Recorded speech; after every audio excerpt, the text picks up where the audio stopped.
शिष्यों को दीक्षा देकर शक्ति बढ़ाने की क्षमता मुझमें स्पष्ट रूप से थी। फिर भी भव्य समारोह के दौरान मैंने 6 महान महारानियों को अस्वीकार कर दिया। दिन के उजाले में मैंने उनकी जगह 2 बिल्कुल नन्ही शिष्याओं को चुना। ये सब देखकर सभी को लगा कि मेरा दिमाग खराब हो गया है, लेकिन वे ये नहीं जानते थे कि उन 6 महिला शिष्याओं की स्वाभाविक प्रतिभा और साधना का आधार बिल्कुल साधारण था। मेरे पिछले जन्म में मेरे मार्गदर्शन के कारण ही वे अपने नश्वर शरीर को त्याग कर आध्यात्मिक रूप से उन्नत हो सकीं और अंत में अपने आप में महान सम्राट बनी। लेकिन जैसे ही मुझे लगा कि मैं शांति और सुकून का जीवन जी सकूंगी, वे सब मेरे विरोध हो गईं और मुझे मृत्यु के घाट उतारने की साजिश रचने लगीं। उनका तर्क बिल्कुल बेतुका था। सबसे वरिष्ठ शिष्या का मानना था कि मैं अभी भी अपनी असली शक्ति को छिपा रही हूँ। उसका दावा था कि मैंने अपना पूरा ज्ञान उन्हें नहीं दिया, जबकि दूसरी शिष्या, जो जन्म से राजकुमारी थी, का मानना था कि मेरा कठोर अनुशासन एक अक्षम्य अपमान था।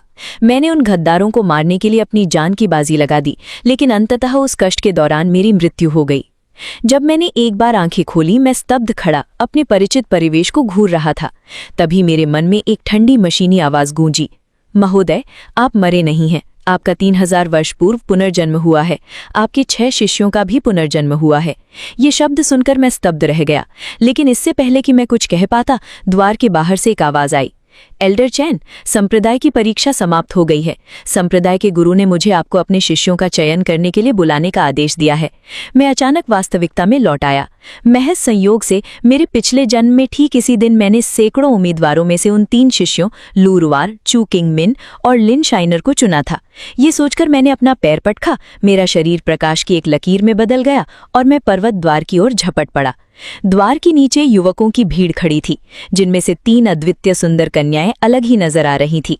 ये तीनों कोई और नहीं बल्कि लू रुआन, चू किंगमिन और लिन शाइनर थीं, जिनका भी पुनर्जन्म हुआ था।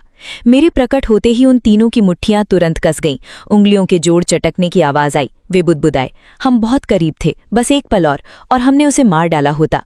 लुआन ने ऊपर मेरी आकृति को घूर कर देखा। उसके चेहरे पर गहरी अनिच्छा के भाव थे। सचमुच वो बुरी तरह घायल था। हम उसे मारने में कैसे असफल रहे? चूकू किंगमैन की आवाज भी उतनी ही आक्रोश से भरी थी। लिन शाइनर ने तिरस्कार से भरी एक ठंडी फुफकार मारी। उसने हमारी संरचना को तोड़ने के लिए अपनी दाव कलाकृति का इस्तेमाल किया। उसकी नसें चकनाचूर हो गई थीं। वो बच नहीं सकता था। इन तीनों गद्दारों को देखकर, जो मुझे टुकड़े टुकड़े कर देना चाहते थे, मेरे भीतर उत्साह की लहर दौड़ गई। अपने पिछले जीवन के अनुभव से लैस होकर मुझे विश्वास है कि मैं एक बार फिर से महान सम्राट क्षेत्र तक पहुंच सकता हूं। इसके विपरीत ये विद्रोही शिष्य इस जीवन में मेरी सहायता के बिना महान सम्राट क्षेत्र का मार्ग स्वर्ग में जाने से भी कठिन पाएंगे। जब मैं गहरी सोच में डूबा हुआ था, तभी युन येन स्वर्ग तलवार संप्रदाय की संप्रदाय प्रमुख के रूप में आगे बढ़ी और बोली, हे एल्डरों, अब आप आगे आकर अपने मनपसंद शिष्यों का चयन कर सकते हैं। ये शब्द सुनते ही 7 प्रमुख चोटियों के बुजुर्ग आगे बढ़ गए और अपने शिष्यों पर दावा करने के लिए होड़ मच गई। सबसे अधिक प्राकृतिक प्रतिभा और मजबूत आधार वाले शिष्यों को चुना गया। नीचे मौजूद युवा शिष्य उत्साह से भरे हुए थे। लू रुआन और चू किंगमिन भी अपनी उत्सुकता को दबा नहीं पाए और भीड़ के साथ आगे बढ़ गए। केवल लिन ही अपनी जगह पर स्थिर खड़ी रही। अपने पिछले जीवन में उसे सबसे बड़ा पछतावा ये था कि उसने मुझे अपना गुरु चुना था।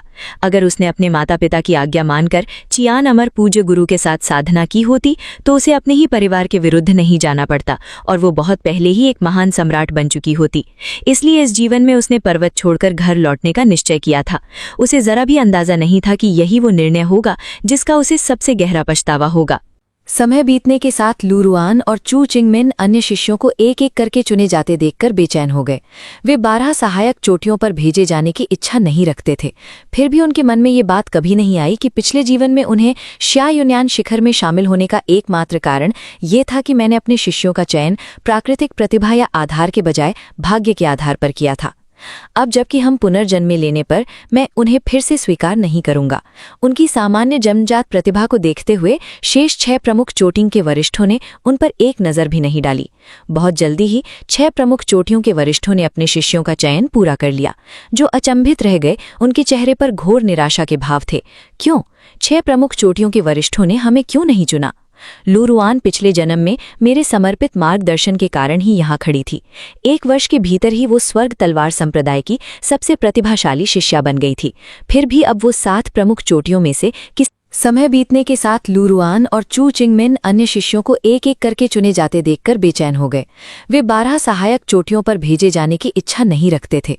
फिर भी उनके मन में ये बात कभी नहीं आई कि पिछले जीवन में उन्हें श्या युन्यान शिखर में शामिल होने का एकमात्र कारण ये था कि मैंने अपने शिष्यों का चयन प्राकृतिक प्रतिभा या आधार के बजाय भाग्य के आधार पर किया था। अब जबकि हम पुनर्जन्म लेने पर मैं उन्हें फिर से स्वीकार नहीं करूंगा। उनकी सामान्य जन्मजात प्रतिभा को देखते हुए शेष 6 प्रमुख चोटियों के वरिष्ठों ने उन पर एक नज़र भी नहीं डाली। बहुत जल्दी ही 6 प्रमुख चोटियों के वरिष्ठों ने अपने शिष्यों का चयन पूरा कर लिया। जो अचंभित रह गए, उनके चेहरे पर घोर निराशा के भाव थे। क्यों 6 प्रमुख चोटियों के वरिष्ठों ने हमें क्यों नहीं चुना? लूरुआन पिछले जन्म में मेरे समर्पित मार्गदर्शन के कारण ही यहाँ खड़ी थी। 1 वर्ष के भीतर ही वो स्वर्ग तलवार संप्रदाय की सबसे प्रतिभाशाली शिष्या बन गई थी। फिर भी अब वो 7 प्रमुख चोटियों में से किसी में भी प्रवेश नहीं कर सकती थी। चू चुकिंग मान भी इस वास्तविकता को स्वीकार करने में असमर्थ थी। उनकी स्थिति को देखकर मैं मुस्कुराए बिना नहीं रह सका। इसी क्षण युन्यान ने मेरी ओर सिर घुमाया। वरिष्ठ चैन, अन्य 6 चोटियों के वरिष्ठों ने अपने शिष्यों को स्वीकार कर लिया है। केवल आपकी श्यायुन चोटी ने अभी तक किसी को प्रवेश नहीं दिया है। जल्दी करो और अपना चयन करो। शुभ समय को हाथ से जाने मत दो। ये सुनकर मैं एक पल के लिए हिचकिचा, फिर आगे बढ़कर नीचे मौजूद शिष्यों की भीड़ को देखने लगा। ये सभी शिष्य वे थे जिन्हें उन 6 लोगों ने शिष्य बनाया था। मुख्य शिखर चीख पुकार मचाते और त्याग दिए गए थे। शिष्यों ने ऊपर देखा तो उनकी आंखों में आशा की एक किरण जगी। केवल लूरियन और चुचुकिंग के पुरुषों के चेहरे पर तिरस्कार के भाव थे। जब मेरी दृष्टि उन पर पड़ी तो अचानक मैंने भीड़ के बीच 2 दुबले पतले युवकों को खड़े देखा। वे वहां चुपचाप खड़े थे। अन्य शिष्यों की तरह उनमें कोई बेचैनी नहीं थी, मानो उन्होंने ये सच्चाई स्वीकार कर ली हो कि उन्हें 7 मुख्य शिखरों में प्रवेश नहीं मिलेगा। मैंने मुस्कुराते हुए उन दोनों युवकों की ओर इशारा किया, तुम दोनों आगे आओ। दोनों युवकों ने एक दूसरे को देखा। अपनी बेचैनी को दबाते हुए वे भीड़ से बाहर निकले। क्या तुम मेरे श्याजुन शिखर के अधीन संप्रदाय में शामिल होने के लिए तैयार हो? दोनों युवक अपार प्रसन्नता से भर गए। मना करने का कोई कारण ही क्या था? वे तुरंत घुटने टेक कर पीछे हट गए। लूरियन और अन्य लोग मेरे 2 नए शिष्यों को देखते रहे। उनके मन में एक अजीब सी झुंझलाहट थी, लेकिन उनके पास इस पर विचार करने का समय नहीं था, क्योंकि 12 लघु चोटियों के वरिष्ठों ने अपने शिष्यों का चयन शुरू कर दिया था। और बहुत जल्दी ही उन्होंने एक वरिष्ठ को उनके नाम पुकारते हुए सुना, लूरियन और चू चिंगमिन, क्या तुम दोनों मेरे चिंगमिंग शिखर में शामिल होने के लिए तैयार हो? लूरुआन और चू चिंगमिन ने एक दूसरे की ओर देखा। दोनों की आंखों में अनिच्छा स्पष्ट थी। फिर भी वर्तमान स्थिति में कोई बेहतर विकल्प नहीं था। हम तैयार हैं, उन्होंने एक साथ उत्तर दिया और फिर चिंगमिंग शिखर के वरिष्ठ की ओर चल पड़े। भले ही मैं एक छोटे शिखर में ही शामिल हो जाऊं, मैं अपने पिछले जीवन की तरह ही स्वर्ग को चुनौती देने वाला विलक्षण प्रतिभावान बन जाऊंगा। अंत में मैं महान सम्राट के स्तर तक पहुंच ही जाऊंगा। लूरियन ने चुपचाप मेरी ओर देखा और अपनी मुट्ठियां भींच लीं। जैसे जैसे शिष्यों को एक एक करके ले जाया गया, भर्ती समारोह धीरे धीरे समाप्त हो गया। लिंचियाना ने नीचे से मेरी ओर गहरी नजर डाली, फिर मुड़कर दृढ़ता से पहाड़ से नीचे उतर गई। इस जीवन में मैं अमर पूजनीय श्यायुन को अपना गुरु बनाऊंगी। मेरे माता पिता के अनुसार वे उनमें एकमात्र सच्चे विशेषज्ञ हैं। घर पर अपने माता पिता के बारे में सोचकर उसके दिल में अचानक एक तीव्र लालसा जाग उठी और पहाड़ से नीचे उतरते समय उसके कदम अनजाने में तेज हो गए। उसी समय मैं अपने 2 नए शिष्यों को श्यायुन शिखर पर वापस ले आया। प्रश्न, इस जीवन में शिष्य बनाने का कोई पुरस्कार क्यों नहीं है? मेजबान, ये सिस्टम अपने अधिकतम स्तर पर पहुंच गया है, इसलिए अब आपको मेरे लिए काम करने की आवश्यकता नहीं है। क्या ये समझ में आया? क्या आपका मतलब यह है कि क्योंकि आप अधिकतम स्तर पर पहुंच गए हैं, इसलिए मैं चाहे कितने भी शिष्यों को ग्रहण करूं या उन्हें कैसे भी सिखाऊं, अब आपको कोई पुरस्कार नहीं मिलेगा? हालांकि आपके पिछले जन्म के पुरस्कार अभी भी मौजूद हैं, क्योंकि पुनर्जन्म के कारण वे वर्तमान में सिस्टम स्पेस में संग्रहित हैं, जिन्हें होस्ट किसी भी समय प्राप्त कर सकता है। अन्य चोटियों के विपरीत लिटिल क्लाउड में शिष्यों की भीड़ और शोरगुल नहीं था। केवल हम 3 गुरु और शिष्य ही थे। वातावरण निस्संदेह शांत था। मैंने तुरंत उनके रहने की व्यवस्था की और इस प्रक्रिया में उनके नाम जान लिए। ली चिंगयुन और युनयुन और शियान दोनों ही गरीब पहाड़ी गांवों से थे। उनकी पृष्ठभूमि साधारण थी और उन्होंने अक्सर एक वक्त का खाना जुटाने के लिए संघर्ष किया था। मैंने उन्हें 7 मुख्य चोटियों के मानदंडों के अनुसार साधना संसाधन प्रदान किए। हालांकि मेरा इरादा इस जीवन में उन्हें मार्गदर्शन देने के लिए अपनी सारी ऊर्जा खर्च करने का नहीं था, फिर भी ये दोनों कम से कम दूसरों की तरह कृतज्ञ और दुष्ट नहीं थे। इसी विचार के साथ मैंने 2 दिव्य प्रेरणाएं वापस ले ली। मैंने अपने शरीर से दिव्य अमृत प्राप्त किए ताकि उनकी आधारभूतता की कमी पूरी हो सके। यह अमृत अस्थि मज्जा को शुद्ध कर सकता था और नसों को परिष्कृत कर सकता था। साधारण प्रतिभा वाले भी इसे ग्रहण करने पर प्रतिभावान बन जाते थे। मेरे पिछले जन्म में मेरे वे विद्रोही शिष्य स्वर्गीय तलवार संप्रदाय के सबसे प्रतिभाशाली व्यक्ति केवल इसलिए बने थे क्योंकि मैंने उन्हें ये दिव्य अमृत प्रदान किए थे। लीइंग युन और जाओवान ने साधना की नियमावली और अमृत को अनमोल खजाने की तरह ग्रहण किया और फिर अपने कक्षों में लौट गए। मैं भी अपने कमरे में लौट आया। उसी समय संप्रदाय के दूसरे भाग में लू रुयान और चू चुकिंग मैन को उनके नए गुरु चिऊ जी द्वारा क्लियर लाइट पीक लाया गया। उनके नए गुरु चिऊ जी एक सम्माननीय वज्जूर थे जिनके बाल पाले की तरह सफेद थे। उनके पहुंचते ही चिऊ जी ने उन्हें क्लियर लाइट पीक की प्रमुख वरिष्ठ बहन योंग युआन को सौंप दिया। उन्हें जरा भी अंदाजा नहीं था कि जैसे ही बड़ी बहन चली गई, योंग युआन ने तुरंत ही वरिष्ठ बहन के रूप में अपना अधिकार जताना शुरू कर दिया। आज से तुम क्लियर लाइट पीक के शिष्य हो। मैं तुम्हारी वरिष्ठ बहन यांग यू युआन हूँ। अब मेरे साथ चलो, अपनी पहचान चिन्ह और वर्दी ले लो। लू रुयान और चू चुकिंग मैन इस प्रक्रियाओं से अच्छी तरह वाकिफ थी, लेकिन जब उन्होंने देखा कि उनके साधना संसाधन केवल 5 निम्न श्रेणी के आध्यात्मिक पत्थरों से बने हैं, तो वे अपनी जगह पर डटे रहे और यांग यू युआन का सामना किया। वरिष्ठ बहन यांग, हमें केवल 5 निम्न श्रेणी के आध्यात्मिक पत्थर और 2 चीज संग्रहण अमृत क्यों दिए गए हैं? इतने कम संसाधन हमारी साधना के लिए कैसे पर्याप्त हो सकते हैं? अपने पिछले जन्मों में जब वे पहली बार लिटिल क्लाउड पीक में आए थे तो उन्हें 3 मूल पोषण अमृत के अलावा हर महीने 10 मध्यम श्रेणी के आध्यात्मिक पत्थर और 5 चीज संग्रहण अमृत दिए जाते थे, और तब भी वे इसे अपर्याप्त मानते थे। यांग यू युआन ने स्पष्ट रूप से नाराजगी से उनकी ओर देखा। 12 सहायक चोटियों पर प्रत्येक शिष्य को समान मात्रा मिलती है। यदि आपको ये अपर्याप्त लगता है तो आप 7 मुख्य चोटियों पर क्यों नहीं गए? आप हमारी निर्मल प्रकाश चोटी पर क्यों आए? लू रुयान और चू चुकिंग मैन इस फटकार से अवाक रह गए। उनके पास अपने आक्रोश को दबाने के अलावा कोई विकल्प नहीं बचा था। वे योंग युआन के पीछे पीछे शिष्यों के आवासीय क्षेत्र में गए। अब से तुम दोनों यहीं रहोगी, योंग युआन ने 2 जर्जर लकड़ी की झोपड़ियों की ओर इशारा करते हुए कहा। लू रुयान ने उन ढांचों को हैरानी से देखा। उसकी आंखें अविश्वास से चौड़ी हो गई। क्या सचमुच ऐसा हो सकता है? क्या ये इंसानों के रहने लायक जगह है? बड़ी बहन, ये जगह बहुत छोटी और जर्जर है। चू चुकिंग मैन ने एक झोपड़ी का दरवाजा खोला और अंदर आते ही उसे फफूंद और सड़न की तेज बदबू आई। अपनी घृणा को दबाते हुए उसने अंदर झांका तो पाया कि जगह बेहद तंग थी, जिसमें सिर्फ एक लकड़ी का पलंग था। किसी और चीज के लिए जगह नहीं थी। चू चुकिंग परिवार के लोग योंग युआन को गुस्से से घूर रहे थे, क्योंकि आखिर वो एक संप्रभु राज्य की राजकुमारी थी। जैसे ही उसने देखा, उसका चेहरा भावहीन हो गया। किंग मिंग चोटी पर उसने गुस्से से कहा, हमारे पास रहने के लिए बस यही जगह है, मानो या न मानो। इतना कहकर वो मुड़ी और चली गई, लुआन और चुचू चिंग मेन को वहीं गुस्से से भरा छोड़कर। बड़ी बहन, ये झोपड़ी शियान चोटी पर बने शौचालय से भी बदतर है। हम यहाँ कैसे रहेंगे? छोटी बहन, जाने दो। मुख्य चोटी के बजाय दूसरी चोटी पर जाने के लिए हम खुद ही जिम्मेदार हैं। शाम ढलने पर बहुत सफाई के बाद जर्जर लकड़ी की झोपड़ी आखिरकार रहने लायक हो गई। थकी हुई दोनों महिलाओं ने तुरंत साधना न करने का फैसला किया और रात के लिए आराम करने का विकल्प चुना। उसी समय शियान चोटी पर मैं अपनी 2 विद्रोही शिष्यों की दयनीय स्थिति से अनजान थी।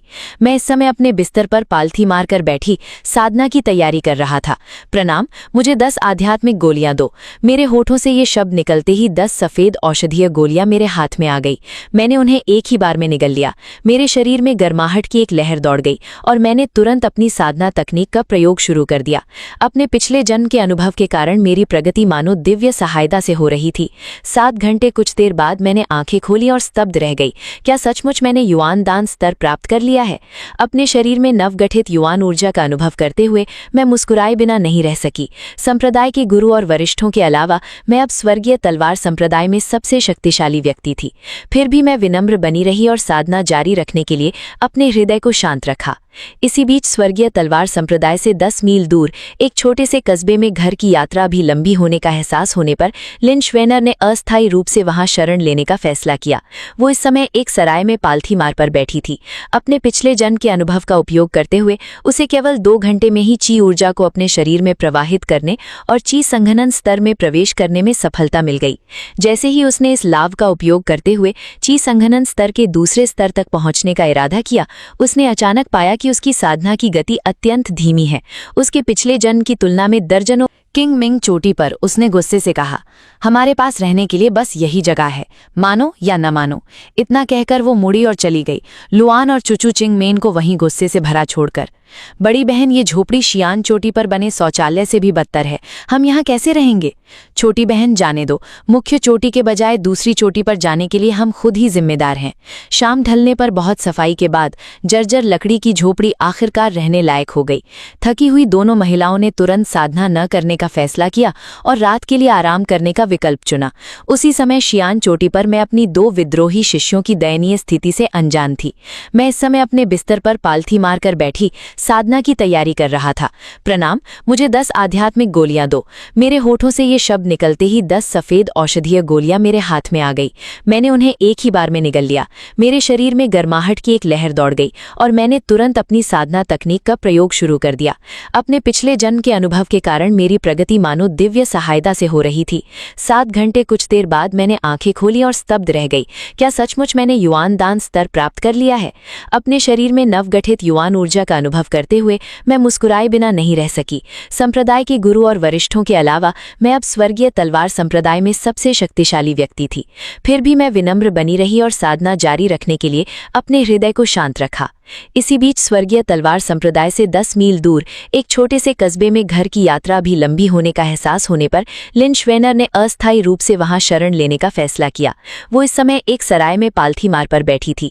अपने पिछले जन्म के अनुभव का उपयोग करते हुए उसे केवल 2 घंटे में ही ची ऊर्जा को अपने शरीर में प्रवाहित करने और ची संघनन स्तर में प्रवेश करने में सफलता मिल गई। जैसे ही उसने इस लाभ का उपयोग करते हुए ची संघनन स्तर के दूसरे स्तर तक पहुंचने का इरादा किया, उसने अचानक पाया कि उसकी साधना की गति अत्यंत धीमी है, उसके पिछले जन्म की तुलना में दर्जनों गुना धीमी। लिन श्वेनर ने अपनी भौहें थोड़ी सिकोड़ी। क्या ऐसा हो सकता है कि यहाँ की आध्यात्मिक ऊर्जा बहुत कम है, जिसके कारण उसकी साधना इतनी धीमी गति से आगे बढ़ रही है? नहीं, ऐसा नहीं हो सकता। ये स्थान स्वर्गीय तलवार संप्रदाय से ज्यादा दूर नहीं है और आध्यात्मिक ऊर्जा की कोई कमी नहीं है। क्या ऐसा हो सकता है कि उसकी स्वाभाविक प्रतिभा ही कमजोर हो? उसे जल्द ही समस्या की जड़ समझ आ गई। अपने पिछले जन्म में जब उसने उनकी देखरेख में प्रवेश लिया था, तब उन्होंने उसे एक दिव्य उत्पत्ति की गोली भेंट की थी। उसने इतनी साधारण गोली से इतने चमत्कारिक प्रभाव की उम्मीद नहीं की थी। अपने पिछले जन्म में उसने इस पर ज्यादा ध्यान नहीं दिया था, इसे एक आम दवा समझकर नजरअंदाज कर दिया था। लिन श्वेनर ने गहरी भौहें चढ़ाईं। उस समय उसे साधना का कोई ज्ञान नहीं था और उसने बिना किसी सवाल के उनकी हर गोली स्वीकार कर ली थी। उस समय वो खुद को अद्वितीय प्रतिभा की धनी मानती थी, लेकिन अब उसे अचानक एहसास हुआ कि वो कोई विलक्षण प्रतिभा नहीं थी। दिव्य उत्पत्ति की गोली के बिना वो 12 बाहरी मंडपों के एक आम शिष्य के बराबर भी नहीं थी।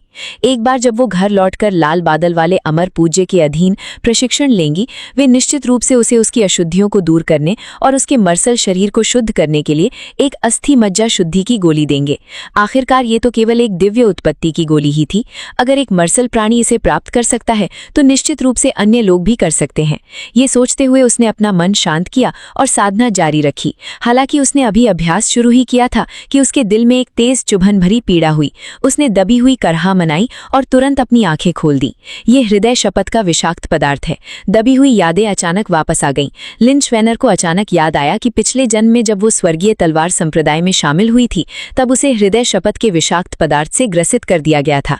उसे नहीं पता था कि किसने उसके अंदर ये विषैला पदार्थ डाला था। ये उसे 10 साल की उम्र से परेशान कर रहा था। हर 3 दिन में उभरता था।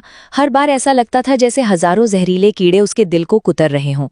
पिछले जन्म में उसने 7 साल तक इस पीड़ा को दांत पीस कर सहन किया था और उसे राहत तभी मिली जब वो उसकी शिष्या बनी।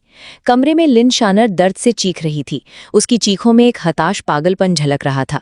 ठीक उसी क्षण बगल के कमरे से एक आदमी की गुस्से भरी आवाज आई। ये सब शोर कैसा है? क्या तुम्हें आधी रात को नींद नहीं आती? जाहिर है उसकी चीखों ने दूसरे मेहमानों को परेशान कर दिया था, लेकिन इस समय लिन्योन को दूसरों की परवाह करने का मन नहीं था। असहनीय दर्द। जब तक कुछ क्षण बाद ही दर्द धीरे धीरे कम होने लगा। ऐसा लगता है कि मुझे तुरंत घर लौटना चाहिए और शुन शियान से विनती करनी चाहिए कि वो मुझे अपना शिष्य बना ले। अगर चेन यांग अपने शरीर से कठोर शपथ के विष को निकाल सकता है तो निश्चित रूप से वो माई के शरीर से भी इस प्रकार के विष को निकाल सकता है। इसी विचार के साथ वो थकान से चूर होकर गहरी नींद में सो गई। अगली सुबह भोर की पहली किरण फूटते ही लिन श्वेनर ने अपने घोड़े को सराय से रवाना होने के लिए कहा। उसी क्षण श्यान पीक स्थित निवास में मैंने धीरे धीरे अपनी आंखें खोली और अचानक महसूस किया कि एक ही रात में मैं युआन दान क्षेत्र के अंतिम चरण तक पहुंच गई थी। युआन क्षेत्र में प्रवेश करने से बस एक कदम दूर। अगर संप्रदाय के अन्य वरिष्ठों को ये पता चलता तो वे निश्चित रूप से आश्चर्यचकित रह जाते। जैसे ही मैं खुशी से झूम रही थी, अचानक दरवाजे के बाहर से एक विनम्र आवाज गूंजी, गुरुजी, क्या आप जाग गए हैं? ये मेरे नए शिष्य ली चिंग यून की आवाज थी। क्या बात है? स्वामी जी, हमने आपके लिए नाश्ता तैयार कर लिया है, अंदर आइए। दरवाजा धीरे से चरमराते हुए खुला। ली चिंग यून और श्याओवान नाश्ता लेकर अंदर आए। चावल के कटोरे देखकर उनके हाथों को छूते हुए मैंने एक हल्की सी आह भरी। मुझे याद भी नहीं कि मैंने आखिरी बार कब खाना खाया था। लिंगाई स्तर तक पहुंचने वाले साधक नित्यता प्राप्त कर लेते हैं और उन्हें अपने शरीर को बनाए रखने के लिए भोजन की आवश्यकता नहीं रहती। अब से आप दोनों को मेरे लिए भोजन तैयार करने की आवश्यकता नहीं है। एक बार जब कोई मेरे साधना स्तर तक पहुंच जाता है तो खाना पीना आवश्यक नहीं रह जाता। वैसे क्या आपने शेनुआन अमृत का सेवन कर लिया है जो मैंने आपको दिया था? दोनों ने एक साथ सिर हिलाया। और क्या आपने साधना शुरू कर दी है? ये प्रश्न सुनकर ली चिंग यून और श्याओआन ने एक दूसरे की ओर देखा। उनके चेहरे शर्मिंदगी से भरे हुए थे। गुरुजी, हमने कल रात अमृत का सेवन किया और तुरंत साधना शुरू कर दी, लेकिन हम बहुत मंदबुद्धि हैं। हम अभी भी ची को अपने शरीर में निर्देशित नहीं कर पा रहे हैं। अप्रत्याशित रूप से मैंने केवल उदासीनता से मुस्कुरा दिया। अधीर मत होइए, चूंकि आप शनुआन अमृत का सेवन कर चुके हैं, मेरा मानना है कि जल्द ही आप अपने शरीर में ची ऊर्जा प्रवाहित कर निंकी लोक में प्रवेश कर सकेंगे।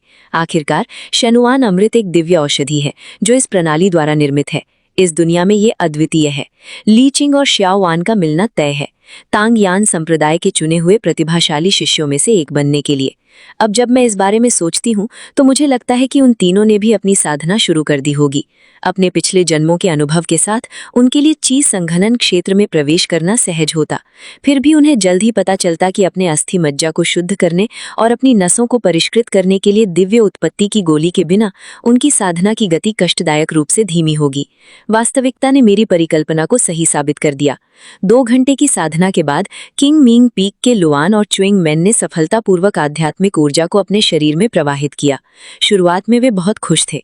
आखिरकार इस गति ने दक्षिणी जंगल में रिकॉर्ड तोड़ दिए थे, लेकिन जल्द ही उन्हें कठोर वास्तविकता का सामना करना पड़ा। ची को सफलतापूर्वक प्रवाहित करने के बाद उनकी प्रगति बहुत धीमी हो गई। ये कैसे हो सकता है? लू रुयन ने अपनी साधना रोक दी। उसके चेहरे पर संदेह और हैरानी के भाव थे। उसी क्षण चू चिंगमिन ने दरवाजा खोलकर प्रवेश किया। वरिष्ठ बहन, हमारी साधना की गति हमारे पिछले जन्मों की तुलना में एक अंश भी क्यों नहीं है? छोटी बहन, घबराओ मत, मुझे सोचने दो। लू रुयन गहरी सोच में डूबी हुई थी। कुछ क्षण बाद उसने अचानक ऊपर देखा। छोटी बहन, अब मैं समझ गई, दिव्य उत्पत्ति की गोली। चुकू किंगमेन अवाक रह गई। पिछले जन्मों में मैंने उन्हें इतनी सारी औषधियां दी थीं कि उन्हें दिव्य उत्पत्ति की गोली का असली उद्देश्य याद ही नहीं रहा। ये देखकर लुआन ने जल्दी से समझाया। थोड़ी देर बाद चू चिंगमिन को आखिरकार सच्चाई का पता चला। बड़ी बहन, अब हमें क्या करना चाहिए? इस दिव्य उत्पत्ति की गोली के बिना हम अपनी अस्थियों को शुद्ध नहीं कर सकते। क्या हमारी साधना हमेशा के लिए इतनी ही धीमी रहेगी? छोटी बहन, चिंता मत करो, चलो अपने गुरु से पूछते हैं, शायद उनके पास भी दिव्य उत्पत्ति की गोली हो।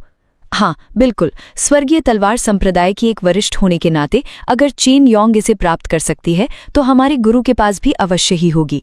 तुरंत ही दोनों महिलाएं लकड़ी के घर से बाहर निकली और रास्ते में उन्हें चिंगनिंग शिखर की वरिष्ठ बहन यांग यू यान मिली। बड़ी बहन यांग, क्या आप जानती हैं कि गुरु कहाँ है? गुरु कल पहाड़ से नीचे गए थे और अभी तक वापस नहीं आए हैं। आप दोनों उन्हें क्यों ढूंढ रही हैं? योंग यू यान ने अपनी भौएं थोड़ी सिकोड़ी। इन दोनों के बारे में उसकी राय अच्छी नहीं थी। बड़ी बहन, क्या आपको पता है कि गुरु के पास दिव्य उत्पत्ति की गोली है? लू रुयान ने योंग यू यान की ओर देखा। उसकी नसें तनावग्रस्त थीं। दिव्य उत्पत्ति की गोली? योंग यू यान पहले तो चौंक गई, फिर उलझन में पड़ गई। ये किस तरह की चीज है? उसने गुरु के अधीन 10 दशक से अधिक समय तक साधना की थी और उसने कभी ऐसी औषधि के बारे में नहीं सुना था। योंग यू यान के चेहरे पर खाली भाव देखकर चू चिंगमिन तुरंत चिंतित हो गई। बड़ी बहन यांग, ये एक ऐसी गोली है जो अस्थि मज्जा को शुद्ध कर और हड्डियों को मजबूत कर सकती है, जिससे पुनर्जन्म संभव है। एक बार सेवन करने से साधारण प्रतिभा वाले लोग भी पल भर में स्वर्ग के चुने हुए बच्चे बन सकते हैं। क्या आपने सचमुच इसके बारे में कभी नहीं सुना? लू रुयान भी उतनी ही तनाव में थी। अब वे दोनों दिव्य उत्पत्ति की गोली के अपार महत्व को पूरी तरह से समझ चुकी थीं। इन शब्दों ने यांग यू यान को स्तब्ध कर दिया। उसकी आंखें चौड़ी हो गईं, अविश्वास के मारे।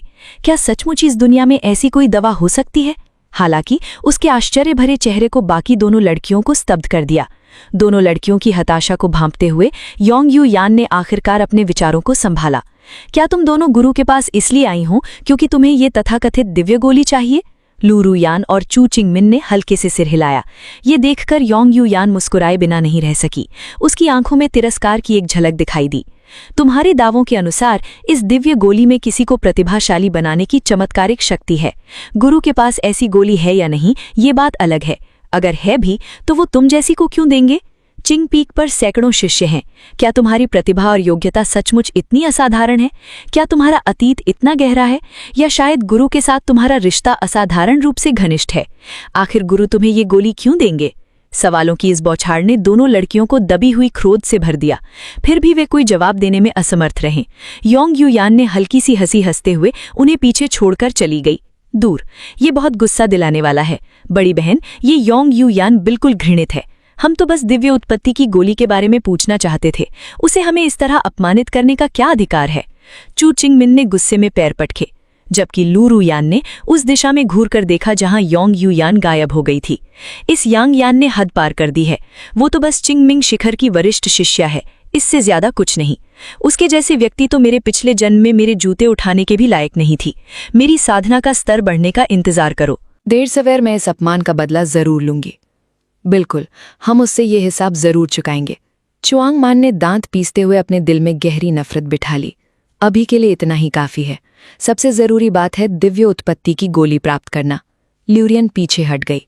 भले ही गुरु के पास वो गोली न हो, लेकिन उन्हें जरूर पता होगा कि वो कहाँ मिलेगी। ये सुनकर चुआन मान को काफी राहत मिली। दोनों को ज्यादा इंतजार नहीं करना पड़ा। उनका मास्टर तेऊक दोपहर तक थिनमन पीक लौट आया। तुम दोनों को मुझसे क्या काम है? तेओक ने दोनों महिलाओं को ठंडे उदासीन भाव से देखा। वो अब भी इन दोनों शिष्याओं की असाधारण सुंदरता से तेओक के मन में कुछ आभास हो गया था। जैसे ही चुआनमान दिव्य उत्पत्ति की गोली मांगने के लिए अपना मुंह खोलने ही वाली थी, ल्यून्यू येन ने उसकी आस्तीन जोर से खींच ली। गुरुजी, क्या आपने कभी दिव्य उत्पत्ति की गोली के बारे में सुना है? दिव्य उत्पत्ति की गोली? तेओक ने अपनी भौहें थोड़ी सिकोड़ी।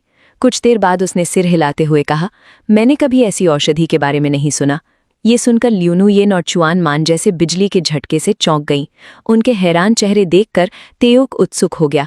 आखिर ये दिव्य उत्पत्ति की गोली किस प्रकार की औषधि है और इसमें कौन से चमत्कारी गुण हैं?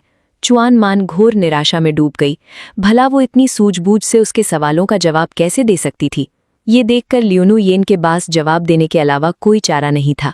गुरुजी, हमने इस दिव्य उत्पत्ति की गोली के बारे में केवल पर्वत की तलहटी में फैली अफवाहों से ही सुना है। कहा जाता है कि ये दिव्य उत्पत्ति की गोली अस्थि मज्जा को शुद्ध कर सकती है और हड्डियों को मजबूत बना सकती है, जिससे व्यक्ति का पूर्ण रूपांतरण हो सकता है। इसलिए हम इसके बारे में जानकारी लेने आए हैं। हा, तो तुम दोनों को जरूर धोखा दिया गया है। ऐसा कैसे हो सकता है? क्या इस दुनिया में ऐसा कोई अमृत मौजूद है? अगर कोई चीज सचमुच किसी के शरीर को उस हद तक बदल सकती है, तो भगवान ही जाने कितने विलक्षण प्रतिभावान लोग इस दुनिया में होंगे। ल्यून्यू येन और चुआन मान ये सुनकर उनके चेहरे गंभीर हो गए। वे शब्द उनके मन में लगातार गूंज रहे थे। मुझे अभी तूवान शिखर जाना है। क्या आपको और कुछ चाहिए? यदि नहीं तो कृपया आगे बढ़ें। गुरुजी, मुझे अभी तूवान शिखर जाना है। क्या आपको और कुछ चाहिए? नहीं, और कुछ नहीं चाहिए। गुरुजी, वान शिखर जाने की बात सुनकर दोनों महिलाएं मेरे बारे में सोचने से खुद को रोक नहीं सकी। वे तेओक को बताना चाहती थीं कि ऐसा अमृत वास्तव में इस दुनिया में मौजूद है, लेकिन वे शब्द उनके दिल में ही दब गए। अब तक दोनों को स्पष्ट रूप से समझ आ गया था कि इस पूरी दुनिया में केवल मेरे पास ही दिव्य उत्पत्ति की गोली है। तेओक के जाने के बाद चुआन मान ने ल्यून्यू येन की ओर देखा और पूछा, वरिष्ठ बहन, दिव्य उत्पत्ति की गोली के बिना हम क्या करें? ल्यून्यू येन ने अपना मुंह खोला, लेकिन वो एक शब्द भी नहीं बोल सकी। उसी समय तूवान शिखर पर मैं एक बड़े पत्थर पर पालथी मारकर बैठा था, चुपचाप साधना कर रहा था। तभी दूर से एक वृद्ध आवाज गूंजी, एल्डर ट्रान, तो आप यहाँ थे? मैं आपको हर जगह ढूंढ रहा था। मैंने अपनी आंखें खोली और बाहर देखा। दूर बादलों के सागर के बीच एक वृद्ध एक महिला शिष्या को उड़ती हुई तलवार पर मेरे पास ला रहे हैं। तो आप एल्डर क्यों हैं? आज आप मेरे साधारण श्याओयुन शिखर पर क्यों आए हैं? और मेरे निवास पर जो आए थे वो चिंग शिखर के बुजुर्ग चियू जी थे। उनके पीछे जो शिष्या थी वो राजा मिंग पीक की वरिष्ठ बहन यांग यू यियान थी। मेरे पिछले जन्म में चियू जी के साथ मेरा रिश्ता बहुत सौहार्दपूर्ण था। स्वर्गीय तलवार संप्रदाय के सभी बुजुर्गों में से चियूजी उन कुछ लोगों में से थे जो वास्तव में मेरे करीब थे। खैर, इस बारे में बात ही मत कीजिए। आज मेरे पुराने घाव फिर से उभर आए हैं। कल मैं औषधीय जड़ी बूटियां लाने के लिए पहाड़ से नीचे उतरा, दर्जनों शहरों की यात्रा की, फिर भी खाली हाथ लौटा। ये सचमुच एक दयनीय स्थिति है। इसीलिए मैं आपसे पूछने आया हूँ, क्या आपके पास अभी भी वो हृदय शुद्धिकरण की गोलियां हैं जो आपने मुझे पिछली बार दी थी? यदि हैं तो कृपया मुझे एक दे दीजिए। मैं बदले में 50 उच्च श्रेणी के आध्यात्मिक पत्थर देने को तैयार हूँ। आप हृदय शुद्धिकरण की गोली की बात कर रहे हैं? मेरे पास एक है। इस समय मेरे स्टोरेज स्पेस में लगभग हर तरह की दवाइयाँ भरी हुई हैं। ये थी मेरे पिछले जन्म के सारे पुरस्कार। क्या ये सच है? ये तो बहुत अच्छी खबर है। चियूजी के झुर्रीदार चेहरे पर अचानक राहत और खुशी के भाव उभर आए। यूयान, जल्दी करो और एल्डर चैन के लिए स्पिरिट स्टोन निकालो। योंग यूयान ने तुरंत सिर हिलाया और फिर पहले से तैयार किए गए उच्च श्रेणी के स्पिरिट स्टोन की थैली निकाली। उनकी जल्दबाजी और चिंता को देखकर मैं बस मुस्कुराई और लापरवाही से चियूजी को एक छोटी सी दवा की शीशी दे दी। ठीक है, मैं अब आपको और परेशान नहीं करूंगी, मैं अब चलती हूँ। इतना कहकर वो जाने के लिए मुड़े, लेकिन ठीक उसी क्षण मैंने उन्हें रोकने के लिए अचानक आवाज दी, रुको। चियूजी ने अपना सिर पीछे घुमाया। उनके चेहरे पर उलझन के भाव थे। क्या कोई बात है? कोई खास बात नहीं है, मैं बस आपसे कुछ पूछना चाहती हूँ। क्या आपने कल ही शिष्यों का एक नया समूह स्वीकार नहीं किया था? क्या उनमें लुरुयान और चुइंग नाम के 2 व्यक्ति नहीं हैं? चिंगमिंग पीक पर आपके वे दोनों शिष्य कैसे हैं? क्या वे ठीक से बस गए हैं? मुझे इन दोनों कृतज्ञों से कोई मतलब नहीं है। मैं बस ये जानना चाहता हूँ कि उनका जीवन कितना दयनीय रहा है। लुरुयान, चूचिंग और चीवूजी क्षण भर के लिए स्तब्ध रह गए। फिर उन्हें इन दोनों के बारे में विशिष्ट विवरण याद आ गए। क्या ये वही 2 महिला शिष्याएं नहीं थी जिन्होंने अभी अभी दिव्य उत्पत्ति की गोली के बारे में पूछताछ की थी? ये अजीब है।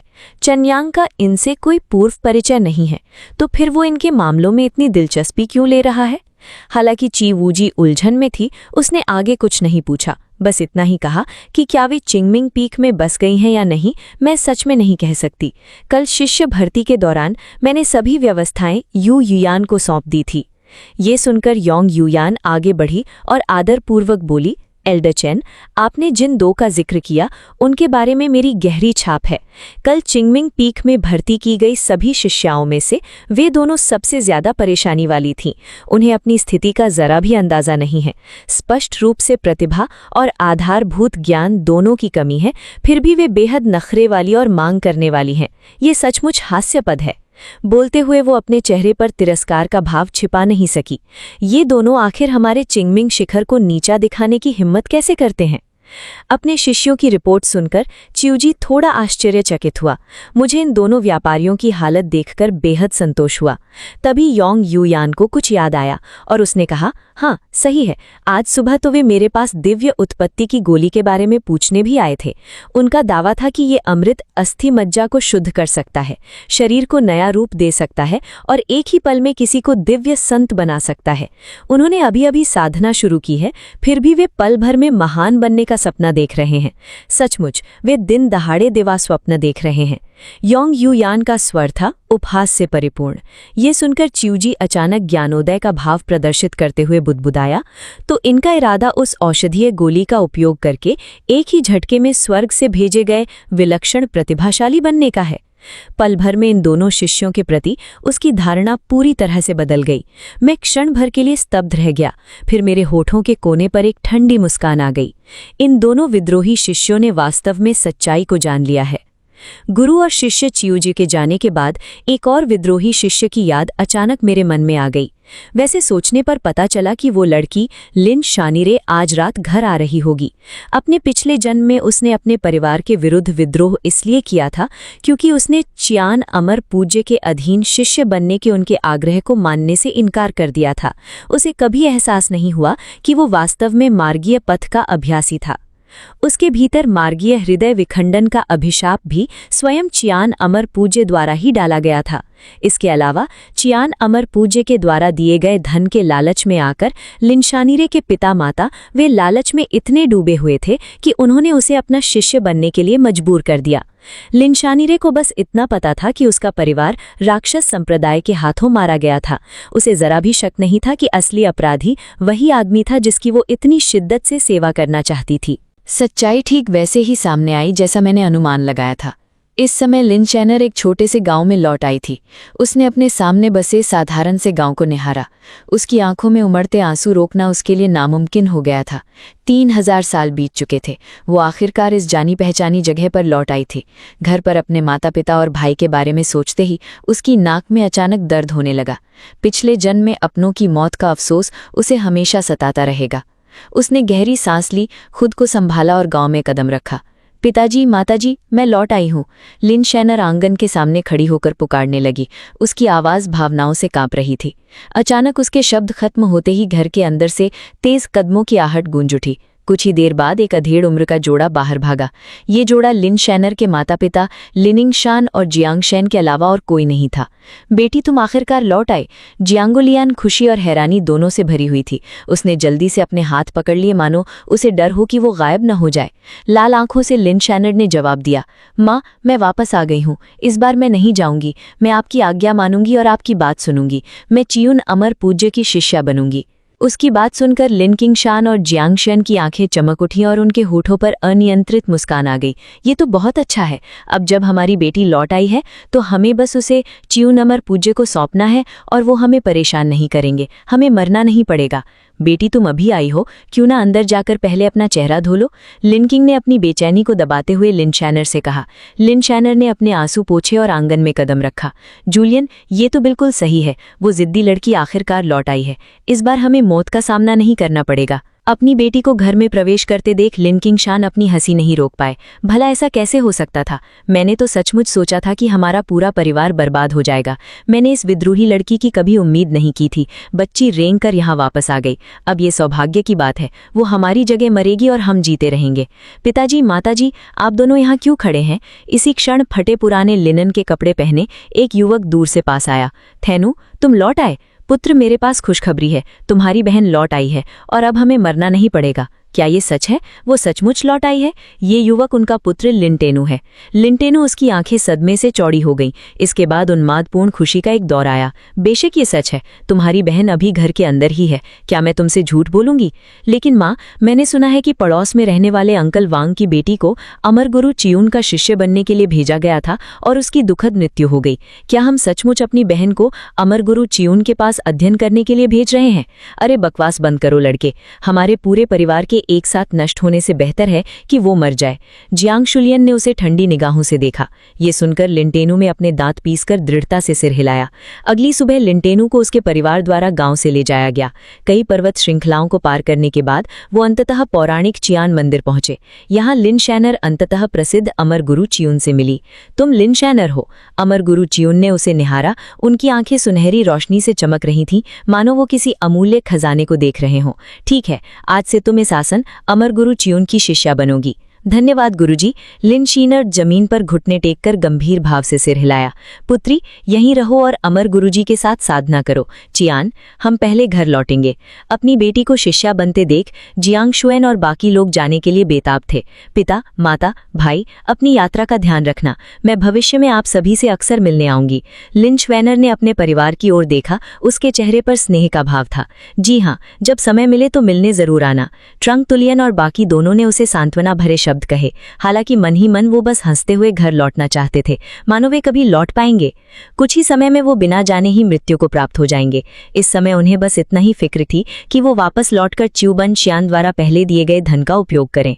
उनका इरादा शहर में प्रवेश करने, संपत्ति खरीदने और अमीरों जैसा जीवन जीने का था। अपने रिश्तेदारों के जाने के बाद लिन श्वानेर के दिल में एक खालीपन सा महसूस हुआ। फिर भी ये सोचकर कि लिनवान घर से ज्यादा दूर नहीं है, उसे शांति का अनुभव हुआ।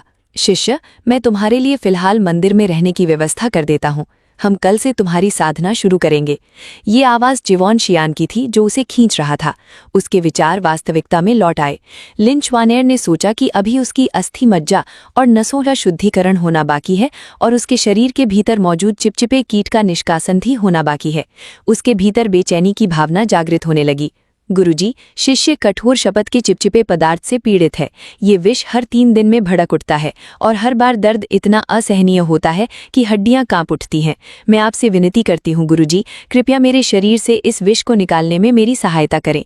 अपने पिछले जन्म में जिस क्षण उसने मुझे अपना गुरु माना था, मैंने तुरंत उसके शरीर से चिपचिपे कीट को निकालने में उसकी सहायता की थी। जो मैं कर सका, चिवॉन्स भी निश्चित रूप से कर सकते हैं। ये सोचकर कि वो हृदय शपथ के चिपचिपे पदार्थ से मुक्त होने के कगार पर है, वो आशा से भर उठी। हालांकि उसकी बात सुनकर चिवॉन जियानसुन ने अपनी भौहें थोड़ी सिकोड़ ली। अचानक ही तुम हृदय शपथ के चिपचिपे पदार्थ से पीड़ित हो गई हो, कितना दुख की बात है। लिन श्वानेर का दिल जोर से धड़कने लगा और तुरंत एक अशुभ आशंका उसके मन में उभरी। क्या हुआ गुरुजी? चिवॉन जियानसुन ने आह भरी। शिष्य, तुम्हारे गुरुजी इस समय चोटिल हैं। मेरी साधना अभी तक पूरी तरह से ठीक नहीं हुई है, इसलिए मैं फिलहाल आपके शरीर से इस चिपचिपे कीट को निकालने में असमर्थ हूँ। लिन श्वानेर के हाव भाव ने धोखा दिया, स्पष्ट अविश्वास। गुरुजी, क्या सचमुच कोई और रास्ता नहीं है? इस क्षण वो सोचने लगी, अगर आज जिसे उसने अपना गुरु माना है वो चेन्योंग होता तो शायद अब तक वो चिपचिपा कीड़ा नष्ट हो चुका होता। लेकिन उसी क्षण चिवॉन जियान ने अचानक अपना लहजा बदल दिया। दरअसल ये पूरी तरह असंभव नहीं है। बोलते हुए उन्होंने एक साधना पुस्तिका निकाली जिसमें लिखा था कि केवल इस तकनीक को अभ्यास करके वो विषैले चिपचिपे पदार्थ को शांत कर सकती है। इस पुस्तिका में कुल 7 स्तर हैं। चौथे स्तर पर पहुंचने के बाद आप लिन शुआनी ने जल्दी से पुस्तिका ली और कवर पर खुदे 5 बड़े अक्षरों को पढ़ने के लिए सिर झुकाया। रक्तदानव सार भक्षण तकनीक। ये देखकर उसके चेहरे की मुस्कान एक पल के लिए फीकी पड़ गई। गुरुजी, ये कोई धार्मिक साधना तकनीक नहीं लगती। अमर चियान ने सिर हिलाया। ये तकनीक आपके शरीर में मौजूद प्राचीन विष को दबा सकती है। हालांकि ये पारंपरिक विधि नहीं है, लेकिन इसका अभ्यास करने से आपके शरीर को कोई नुकसान नहीं होगा। इसके अलावा ये एक बेहद कठिन कला है। निश्चिंत रहें, आपके गुरु एक महान ख्याति प्राप्त सन्यासी हैं। मैं कभी तुम्हें धोखा नहीं दूंगे। ये सुनकर लिन श्वानीर की चिंताएं दूर हो गईं। जी हाँ स्वामी, क्या आपके पास कोई दिव्य उत्पत्ति की गोली है? वो क्या है? अमर चियान के चेहरे पर हैरानी के भाव आ गए। उसका चेहरा ये देखकर लिनवान का दिल एक पल के लिए धड़कना भूल गया। कैसे? क्या ये सच हो सकता है? चेन्योंग के पास एक दिव्य उत्पत्ति की गोली है। निश्चित रूप से उसके नए गुरु, जो संसार के सच्चे सन्यासी हैं, उनके पास भी ऐसी ही गोली होगी। शिष्य, तुमने इस दिव्य उत्पत्ति की गोली के बारे में कहाँ सुना? ये वास्तव में किस प्रकार का औषधीय अमृत है? लिनुआनी ने विस्तार से बताने में रुचि खो दी। संक्षेप में उत्तर दिया, हे गुरु, इस दिव्य उत्पत्ति की गोली में अस्थि मज्जा को शुद्ध करने और हड्डियों को परिष्कृत करने की शक्ति है, जिससे व्यक्ति पूर्ण पुनर्जन्म प्राप्त कर सकता है और एक ही छलांग में स्वर्ग के विलक्षण प्रतिभावानों की श्रेणी में प्रवेश कर सकता है। ये सुनकर अमर चियान गहन चिंतन में डूब गया। तो बात ये है, उसने सोचा, क्या ये केवल अस्थि मज्जा को शुद्ध करने और आत्मा को परिष्कृत करने वाली गोली नहीं है? मेरे पास ऐसी बहुत सी गोलियां हैं। उसने अपने भंडार वलय से गोलियां निकालते हुए कहा, तुम्हें बस इन्हें ग्रहण करना है और 2 महीनों के भीतर तुम रक्तदानव सार भक्षण तकनीक के चौथे चरण तक पहुंच जाओगी। लिनुआनी ने गोलियों को ऐसे ग्रहण किया जैसे उसे सोने की खान मिल गई हो। थैली में सैकड़ों गोलियां रही होंगी। इस बूढ़े व्यक्ति को अपना गुरु चुनना निश्चित रूप से सही निर्णय था। लिनुआनी के जाने के बाद अमर चियान के चेहरे पर दयालु भाव उभर आया। उसके चेहरे का भाव तुरंत बदल गया, एक ठंडी तिरस्कार भरी मुस्कान में। कितना मूर्ख है! लगता है 2 महीने के भीतर मुझे एक और कठपुतली मिल जाएगी। वो शिष्य बनाने के लिए हर जगह यात्रा करता था ताकि उन सभी को कठपुतली बना सके। अपने शिष्यों की नज़र में वो एक महान साधु था, लेकिन सच्चाई ये थी कि उसकी असली पहचान एक विष साधक की थी। 6 साल पहले इस क्षेत्र से गुजरते हुए उसने पर्याप्त संख्या में कठपुतलियों को तैयार करने के लिए उनमें सार भक्षण करने वाला पदार्थ डाल दिया था। 10 मील के दायरे में रहने वाली युवतियां और लिन शुआनी को दी गई रक्त दानव सार भक्षण तकनीक सभी एक दुष्ट विधर्मी मार्ग के घटक थे। साधक की युद्ध शक्ति बढ़ जाती, लेकिन इसकी कीमत बहुत भारी होती। एक बार तैयार होने के बाद वे तेजी से बूढ़े हो जाते, उनकी त्वचा सड़ने लगती और अंततः वे राक्षस बन जाते, न तो इंसान और न ही भूत। जहां तक लिन शुआनी को दी गई गोलियों के ढेर की बात है, वे निश्चित रूप से किसी भी प्रकार का अस्थि मज्जा शोधन करने वाला या आत्मा को परिष्कृत करने वाला अमृत नहीं थी। ये गोली वास्तव में परजीवी हृदय कृमि के लिए तैयार किया गया एक विशेष पोषक तत्व है। सेवन करने के बाद शरीर में मौजूद परजीवी हृदय कृमि मर जाएगा। पोषित होने के साथ साथ ये आश्चर्यजनक गति से फैलेगा और बढ़ेगा। फिर भी लिन शुआनर इससे पूरी तरह अनजान है। इस समय वो अपने कक्ष में रक्त दानव परजीवी तकनीक का अभ्यास करने के लिए उत्सुक है। देखते ही देखते 1 महीना बीत गया। इस दौरान मैंने शियाओ युन शिखा और प्रतिदिन साधना की है। विशाल संसाधनों के समर्थन से मुझे हल्का सा आभास हो रहा है कि मैं एक सफलता की कगार पर हूँ। पिछले महीने में मेरी अपनी तीव्र साधना प्रगति के अलावा मेरे 2 नए शिष्यों ने भी अद्भुत प्रतिभा का प्रदर्शन किया है। केवल 1 महीने में मेरे सबसे बड़े शिष्य लिएंग यून ने ची संघनन क्षेत्र के 7वें स्तर को प्राप्त कर लिया है, जिससे उन्होंने स्वर्गीय तलवार संप्रदाय के सभी पिछले रिकॉर्ड तोड़ दिए हैं और संप्रदाय के निर्विवाद नंबर 1 विलक्षण प्रतिभा बन गए हैं। मेरे दूसरे शिष्य जाओआन की साधना गति अपने बड़े भाई के बाद दूसरे स्थान पर है और अब उन्होंने ची संघनन क्षेत्र के 6ठे स्तर को पार कर लिया है। साधना की इस भयावह गति ने न केवल अन्य शिखरों के शिष्यों को झकझोर दिया है, बल्कि संप्रदाय के गुरु और सर्वोच्च बुजुर्ग भी विचलित हो गए हैं। हालांकि मुझे इन मामलों की कभी खास परवाह नहीं रही। फिर भी एक दिन अपने कमरे में लौटते समय मैंने अचानक अपने सबसे बड़े शिष्य लिएंग यून को अपना कमरा साफ करते हुए पाया। ये देखकर मुझे जरा भी आश्चर्य नहीं हुआ। लिएंग यून और शियावान हर दिन अपनी साधना के बाद शियाओ युन शिखर पर जाते थे, इसलिए वे बारी बारी से मेरे कमरे की सफाई करते थे। ये कहा जा सकता है कि वे अपनी गुरु की देखभाल में बहुत सजग हैं। मेरे कदमों की आहट सुनकर लिएंग यून ने मुड़कर देखा। वो एक पल के लिए रुका, फिर जल्दी से अपनी झाड़ू नीचे रख दी। उसने झुककर प्रणाम किया। शिष्य गुरु को प्रणाम करता है। मैंने हाथ हिलाकर कहा, अपना काम जारी रखो। लिएंग यून को अपना कमरा साफ करते हुए देखकर मुझे उन 6 विद्रोही शिष्यों की याद आ गई। हर बार जब वे मुझसे मिलने आते थे तो उनका एकमात्र उद्देश्य साधना के लिए संसाधन मांगना था, और कई बार जब मैं उन्हें संतुष्ट करने वाले संसाधन नहीं दे पाता था तो वे मन ही मन मुझसे नाराज हो जाते थे। इसके विपरीत ली चिंग यून और शियावान 1 महीने से मेरे मार्गदर्शन में हैं और उन्होंने कभी कुछ नहीं मांगा। आधी अगरबत्ती जलाने के बाद कमरा बिल्कुल साफ हो गया, जिसे ली चिंग यून ने साफ किया था। गुरुजी, ये शिष्य जाने की अनुमति चाहता है। इतना कहकर वो अपनी झाड़ू लेकर बाहर चला गया। अचानक मुझे कुछ याद आया और मैंने उसे पुकारा, रुको गुरुजी, क्या आपको कुछ चाहिए? क्या आपने पिछले महीने की अपनी साधना शक्ति का उपयोग कर लिया है? बोलते बोलते मैंने लापरवाही से 2 थैली स्पिरिट स्टोन और कई शीशियां निकाली और उसे दे दी। ये इस महीने की आपकी साधना शक्ति है। सच तो ये है कि इस महीने की शक्ति उन्हें 2 दिन पहले ही दे देनी चाहिए थी। मैंने उन्हें अभी तक इसलिए नहीं दी थी क्योंकि मैं अपनी साधना में व्यस्त था और भूल गया था। ली चिंग यून और शियावान सचमुच में बहुत ईमानदार हैं। जब मैंने उन्हें शक्ति नहीं दी तो उन्होंने मांगने की भी नहीं सोची। ली चिंग यून एक पल के लिए स्तब्ध रह गया, फिर उसने शक्ति स्वीकार की और जाने से पहले सिर हिलाया। उसके जाते हुए रूप को देखकर मेरे मन में अनायास ही बाकी दोनों की छवि उभर आई। अब तक लुआन और चूचिंग मैन को चिंग पीक पर 1 महीना हो गया होगा। वे प्रायः ची संघनन क्षेत्र के दूसरे स्तर पर ही होंगे। वास्तव में मैंने इन दोनों को बहुत अधिक महत्व दिया था। विद्रोही शिष्य। 1 महीने की साधना के बाद भी वे दोनों ची संघनन क्षेत्र के पहले स्तर पर ही अटके हुए हैं। इस एहसास ने उन्हें हताशा के कगार पर ला खड़ा किया है। वरिष्ठ बहन, ऐसा लगता है कि दिव्य उत्पत्ति की गोली के बिना हम साधारण शिष्यों के बराबर भी नहीं हैं, चूचिंग मैन ने निराश होकर कहा। अब उसे आखिरकार सच्चाई समझ आ गई है। पिछले जन्म में वो जो असाधारण प्रतिभा की धनी बनी थी, वो पूरी तरह से मेरे द्वारा दी गई दिव्य उत्पत्ति की गोलियों के कारण ही संभव हो पाया था। लुआन ने आह भरी और सिर हिलाया, क्योंकि उसे भी अपनी प्रतिभा की सीमाओं का एहसास हो गया था। तो फिर हम क्या करें वरिष्ठ बहन? मुझे दिव्य उत्पत्ति की गोली चाहिए। चूचिंग मैन ने लुआन को गंभीर भाव से देखा। एक सच्ची प्रतिभा का अनुभव कर चुकी लुआन अपनी साधारणता को बिल्कुल भी सहन नहीं कर पा रही थी। लुरियन, मुझे भी वो गोली चाहिए। काश चेन्योंग के पास अभी भी वे दिव्य उत्पत्ति की गोलियां होती। कमरे में लंबे समय तक गहरी खामोशी छाई रही। काफी देर बाद लुरियन बोली, छोटी बहन, शायद हमें गुरुजी से संपर्क करके अतिरिक्त संसाधनों का अनुरोध करना चाहिए। चूचिंग मैन ने हल्के से सिर हिलाया। उसके चेहरे पर भाव थे, निराशा का स्पष्ट भाव।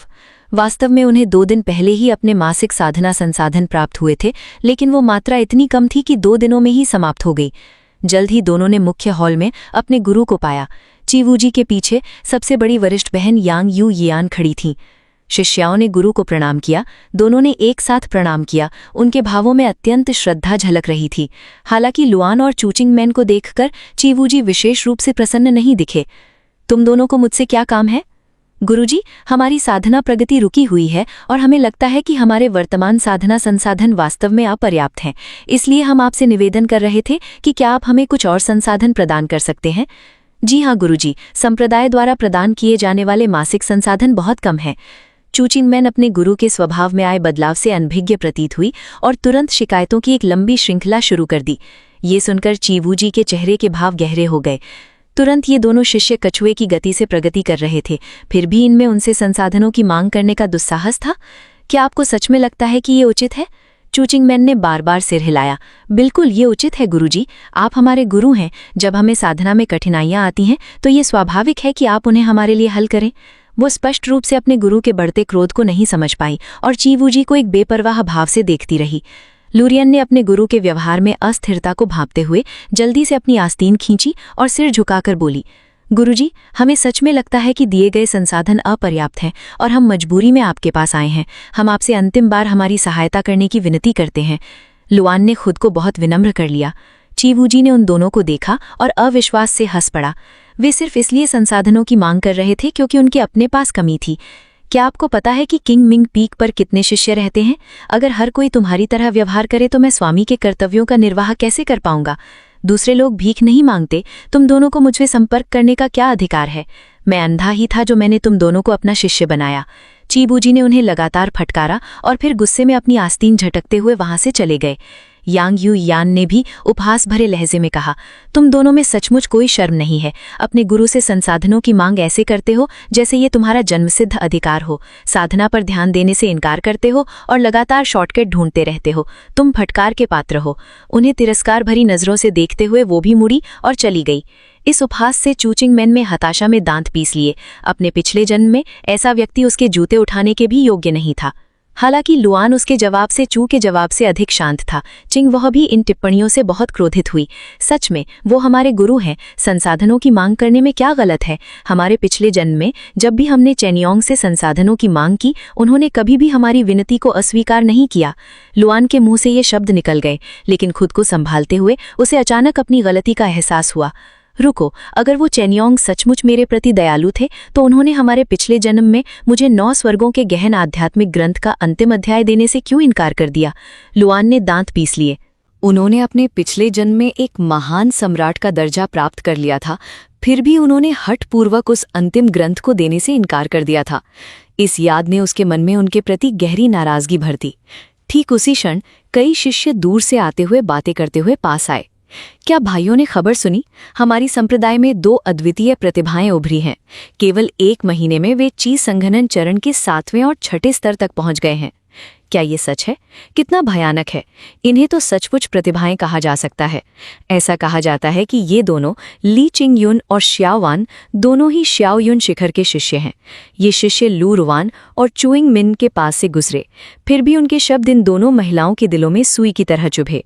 प्रतिभावान होने का खिताब जो उन्हें मिलना चाहिए था, दूसरों ने छीन लिया था। इस एहसास ने ईर्ष्या से उन्हें पागलपन की कगार पर पहुंचा दिया। लीइंग युन और श्याओ वान में ऐसी क्या प्रतिभा है? अगर आध्यात्मिक उत्पत्ति की गोलियां न होती तो वे प्रतिभावान कैसे बन पाती? चू चिंग मिन ने उपहास भरे लहजे में कहा कि वे बस भाग्यशाली थीं कि उन्हें एक अच्छा गुरु मिल गया। लुएन ने पूरी तरह से सहमति जताई, इस बात से पूरी तरह अनजान कि उसने अभी-अभी परोक्ष रूप से मुझे, उनके गुरु को सक्षम मान लिया था। उसी क्षण जब मैं श्याओ युन शिखर पर चाय पी रहा था, मुझे अचानक कई बार छींकें आई। क्या मुझे सर्दी लग गई है? मैं उलझन में अपना सिर खुजाने लगा, लेकिन एक पल बाद ही मुझे अपने इस विचार की निरर्थकता का एहसास हुआ। ये असंभव है। मैं उत्पत्ति कोर चरण में हूँ, मुझे ठंड कैसे लग सकती है? जरूर ये वही धूर्त एहसान फरामोश है जो मेरी पीठ पीछे मुझे कोस रहे हैं। बाद में उन्हें मुझसे भीख मांगने नहीं आना चाहिए, वरना मुझे इसका बहुत पछतावा होगा। जैसे ही मैं गुस्से से उबल रहा था, दूर से एक मधुर स्त्री की आवाज आई, एल्डर चेन, क्या कोई कारण है कि आप यहाँ अकेले गुस्से से उबल रहे हैं? मैंने पीछे मुड़कर देखा तो मेरे पीछे एक सुंदर और आकर्षक महिला प्रकट हुई। ओ, संप्रदाय प्रमुख, आप यहाँ क्यों आई हैं? आने वाली युनयान थी, जो स्वर्गीय तलवार संप्रदाय की संप्रदाय प्रमुख और दक्षिणी बांझपन के 10 महान संप्रदायों में एकमात्र महिला संप्रदाय प्रमुख थीं। मैं बस यूं ही खाली बैठी थी, इसलिए मैंने आपके श्याओ युन शिखर पर एक नज़र डालने का फैसला किया। तो फिर संप्रदाय प्रमुख, कृपया बैठिए। वो मान गई। युनयान धीरे से बैठ गई, फिर मेरी ओर देखकर मुस्कुराईं। मुझे याद आया, एल्डर चेन, मैंने सुना है कि आपके मार्गदर्शन में 2 शिष्यों में इतनी अद्भुत प्रतिभा है कि मेरे अपने शिष्य भी उनकी बराबरी नहीं कर सकते। ये सुनकर मेरा हाथ घूंट लेते लेते जम गया। मैं जानता था युनयान का कोई गुप्त मकसद जरूर था। उसने अभी अपनी जगह ठीक से नहीं रखी थी कि वो मेरे शिष्यों को अपने पाले में करने की फिराक में थी। मैंने पिछले जन्म में भी कुछ ऐसा ही अनुभव किया था। उस समय लू रुआन समेत उन तीनों को अपने साथ लिए हुए ज्यादा समय नहीं बीता था कि तभी ये युनयान वहां आ गई। अचानक श्याओयुन शिखर पर उनका आगमन हुआ। उसके बाद उन्होंने मेरे तीनों शिष्यों को अपने अधीन करने का प्रस्ताव रखा। पिछले जन्म में मैंने साफ इनकार कर दिया था। आखिरकार उनके प्रतिभावान बनने का एकमात्र कारण यही था कि मैंने दिव्य उत्पत्ति की गोलियों का उपयोग करके उनके हृदय को शुद्ध किया था और उनकी आत्मा को परिष्कृत किया था। मैं उन्हें किसी और को कैसे सौंप सकता था? लेकिन इस जन्म में मेरा दृष्टिकोण बदल गया है। संप्रदाय के गुरु, आप वास्तव में क्या कहना चाहते हैं? एल्डर चेन, सच तो ये है कि मैं यहाँ इसलिए आया हूँ क्योंकि मुझे आपके 2 शिष्य बहुत पसंद आए हैं। मैं उन्हें अपने संरक्षण में लेना चाहता हूँ ताकि वे स्वर्गीय तलवार संप्रदाय के सीधे शिष्य बन सकें। यदि आपकी कोई मांग हो तो बेझिझक मुझे बताएं। ये सुनकर मेरा चेहरा शांत रहा। मुझे कोई आपत्ति नहीं है, लेकिन हमें उनसे पूछना होगा कि वे तैयार हैं। पुनर्जन्म के बाद मुझे शुरू से ही शिष्य बनाने में कोई खास दिलचस्पी नहीं थी। अतीत में ली चिंगयुन और शाओ आन को शिष्य बनाना युनयान पर एक एहसान मात्र था। हालांकि इस मामले का फैसला सीधे तौर पर संबंधित लोगों को ही करना चाहिए। मेरा जवाब सुनकर युनयान तुरंत खड़ी हो गई। तो फिर एल्डर चेन, तुम्हारे वे दोनों शिष्य कहाँ हैं? चलो अभी जाकर उनसे राय लेते हैं। इतना कहकर वो प्रकाश की एक लकीर में बदल गई और उड़ गई। मैंने सहज ही सिर हिलाया और उसके पीछे चल दिया। ली चिंगयुन, श्याओआन, एक पल के लिए बाहर आओ। तुम्हारे गुरु को तुमसे कुछ काम है। मेरी आवाज सुनकर दोनों शिष्य अपनी साधना गुफा से बाहर आ गए। मेरे बगल में खड़े संप्रदाय गुरु को देखकर दोनों चौंक गए। फिर जल्दी से झुककर प्रणाम किया। प्रणाम गुरुजी। प्रणाम संप्रदाय गुरुजी। मैंने अपने बगल में बैठी युनयान पर एक नज़र डाली, कुछ देर सोचा और फिर धीरे से बोला, बात यह है कि आज संप्रदाय गुरु मेरे पास आई थीं और तुम दोनों को अपने संरक्षण में अध्ययन के लिए भेजना चाहती थीं। मुझे नहीं पता, क्या तुम दोनों तैयार हो? ये सुनकर ली युन और श्याओवान ने एक दूसरे को देखा। दोनों को चुप देखकर युनयान आगे बढ़ी। ली चिंगयुन, अगर तुम मेरे संरक्षण में आती हो तो तुम स्वर्ग तलवार संप्रदाय की सीधी शिष्या बन जाओगी। भविष्य में न केवल संप्रदाय में आपका दर्जा बढ़ेगा, बल्कि आपको साधना के लिए कहीं अधिक संसाधन भी प्राप्त होंगे, जो आपकी प्रगति के लिए बहुत लाभदायक होंगे। मुझे आश्चर्य है कि आपके क्या विचार हैं। युनयान की बोलने के बाद एक दूसरे को देखकर ली चिंगयुन और श्याओवान के बीच समझ बन गई और वे तुरंत घुटने टेक दिए। शिष्य ऐसा नहीं चाहता। यान की आंखें चौंधिया गईं, अविश्वास से। उसने सोचा था कि ये दोनों गुरु शिष्य संबंध को बिना किसी संकोच के स्वीकार कर लेंगे, क्योंकि मना करना उनका अधिकार नहीं था। मैं भी दंग रह गया। अगर तुम मेरे शिष्य बनोगे तो तुम स्वर्गीय तलवार संप्रदाय के सच्चे वंशज बनोगे। संप्रदाय में तुम्हारा दर्जा सभी शिष्यों से ऊपर होगा और तुम्हारी साधना में अनगिनत संसाधन लगाए जाएंगे। क्या तुम समझते हो कि इसका क्या अर्थ है? ली चिंगयुन और श्याओवान ने सिर उठाकर संप्रदाय गुरु की कृपा के लिए धन्यवाद दिया।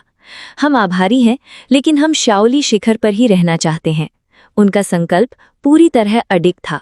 वे बेशक संप्रदाय गुरु के शिष्य होने के अर्थ को भली भांति जानते थे, लेकिन उनकी दृष्टि में अगर मैंने सैकड़ों शिष्यों में से उन्हें न चुना होता तो वे कभी भी 7 प्रमुख शिखरों में प्रवेश न कर पाते। इसके अलावा वे ये भी अच्छी तरह चलो अभी जाकर उनसे राय लेते हैं। इतना कहकर वो प्रकाश की एक लकीर में बदल गई और उड़ गई। मैंने सहज ही सिर हिलाया और उसके पीछे चल दिया।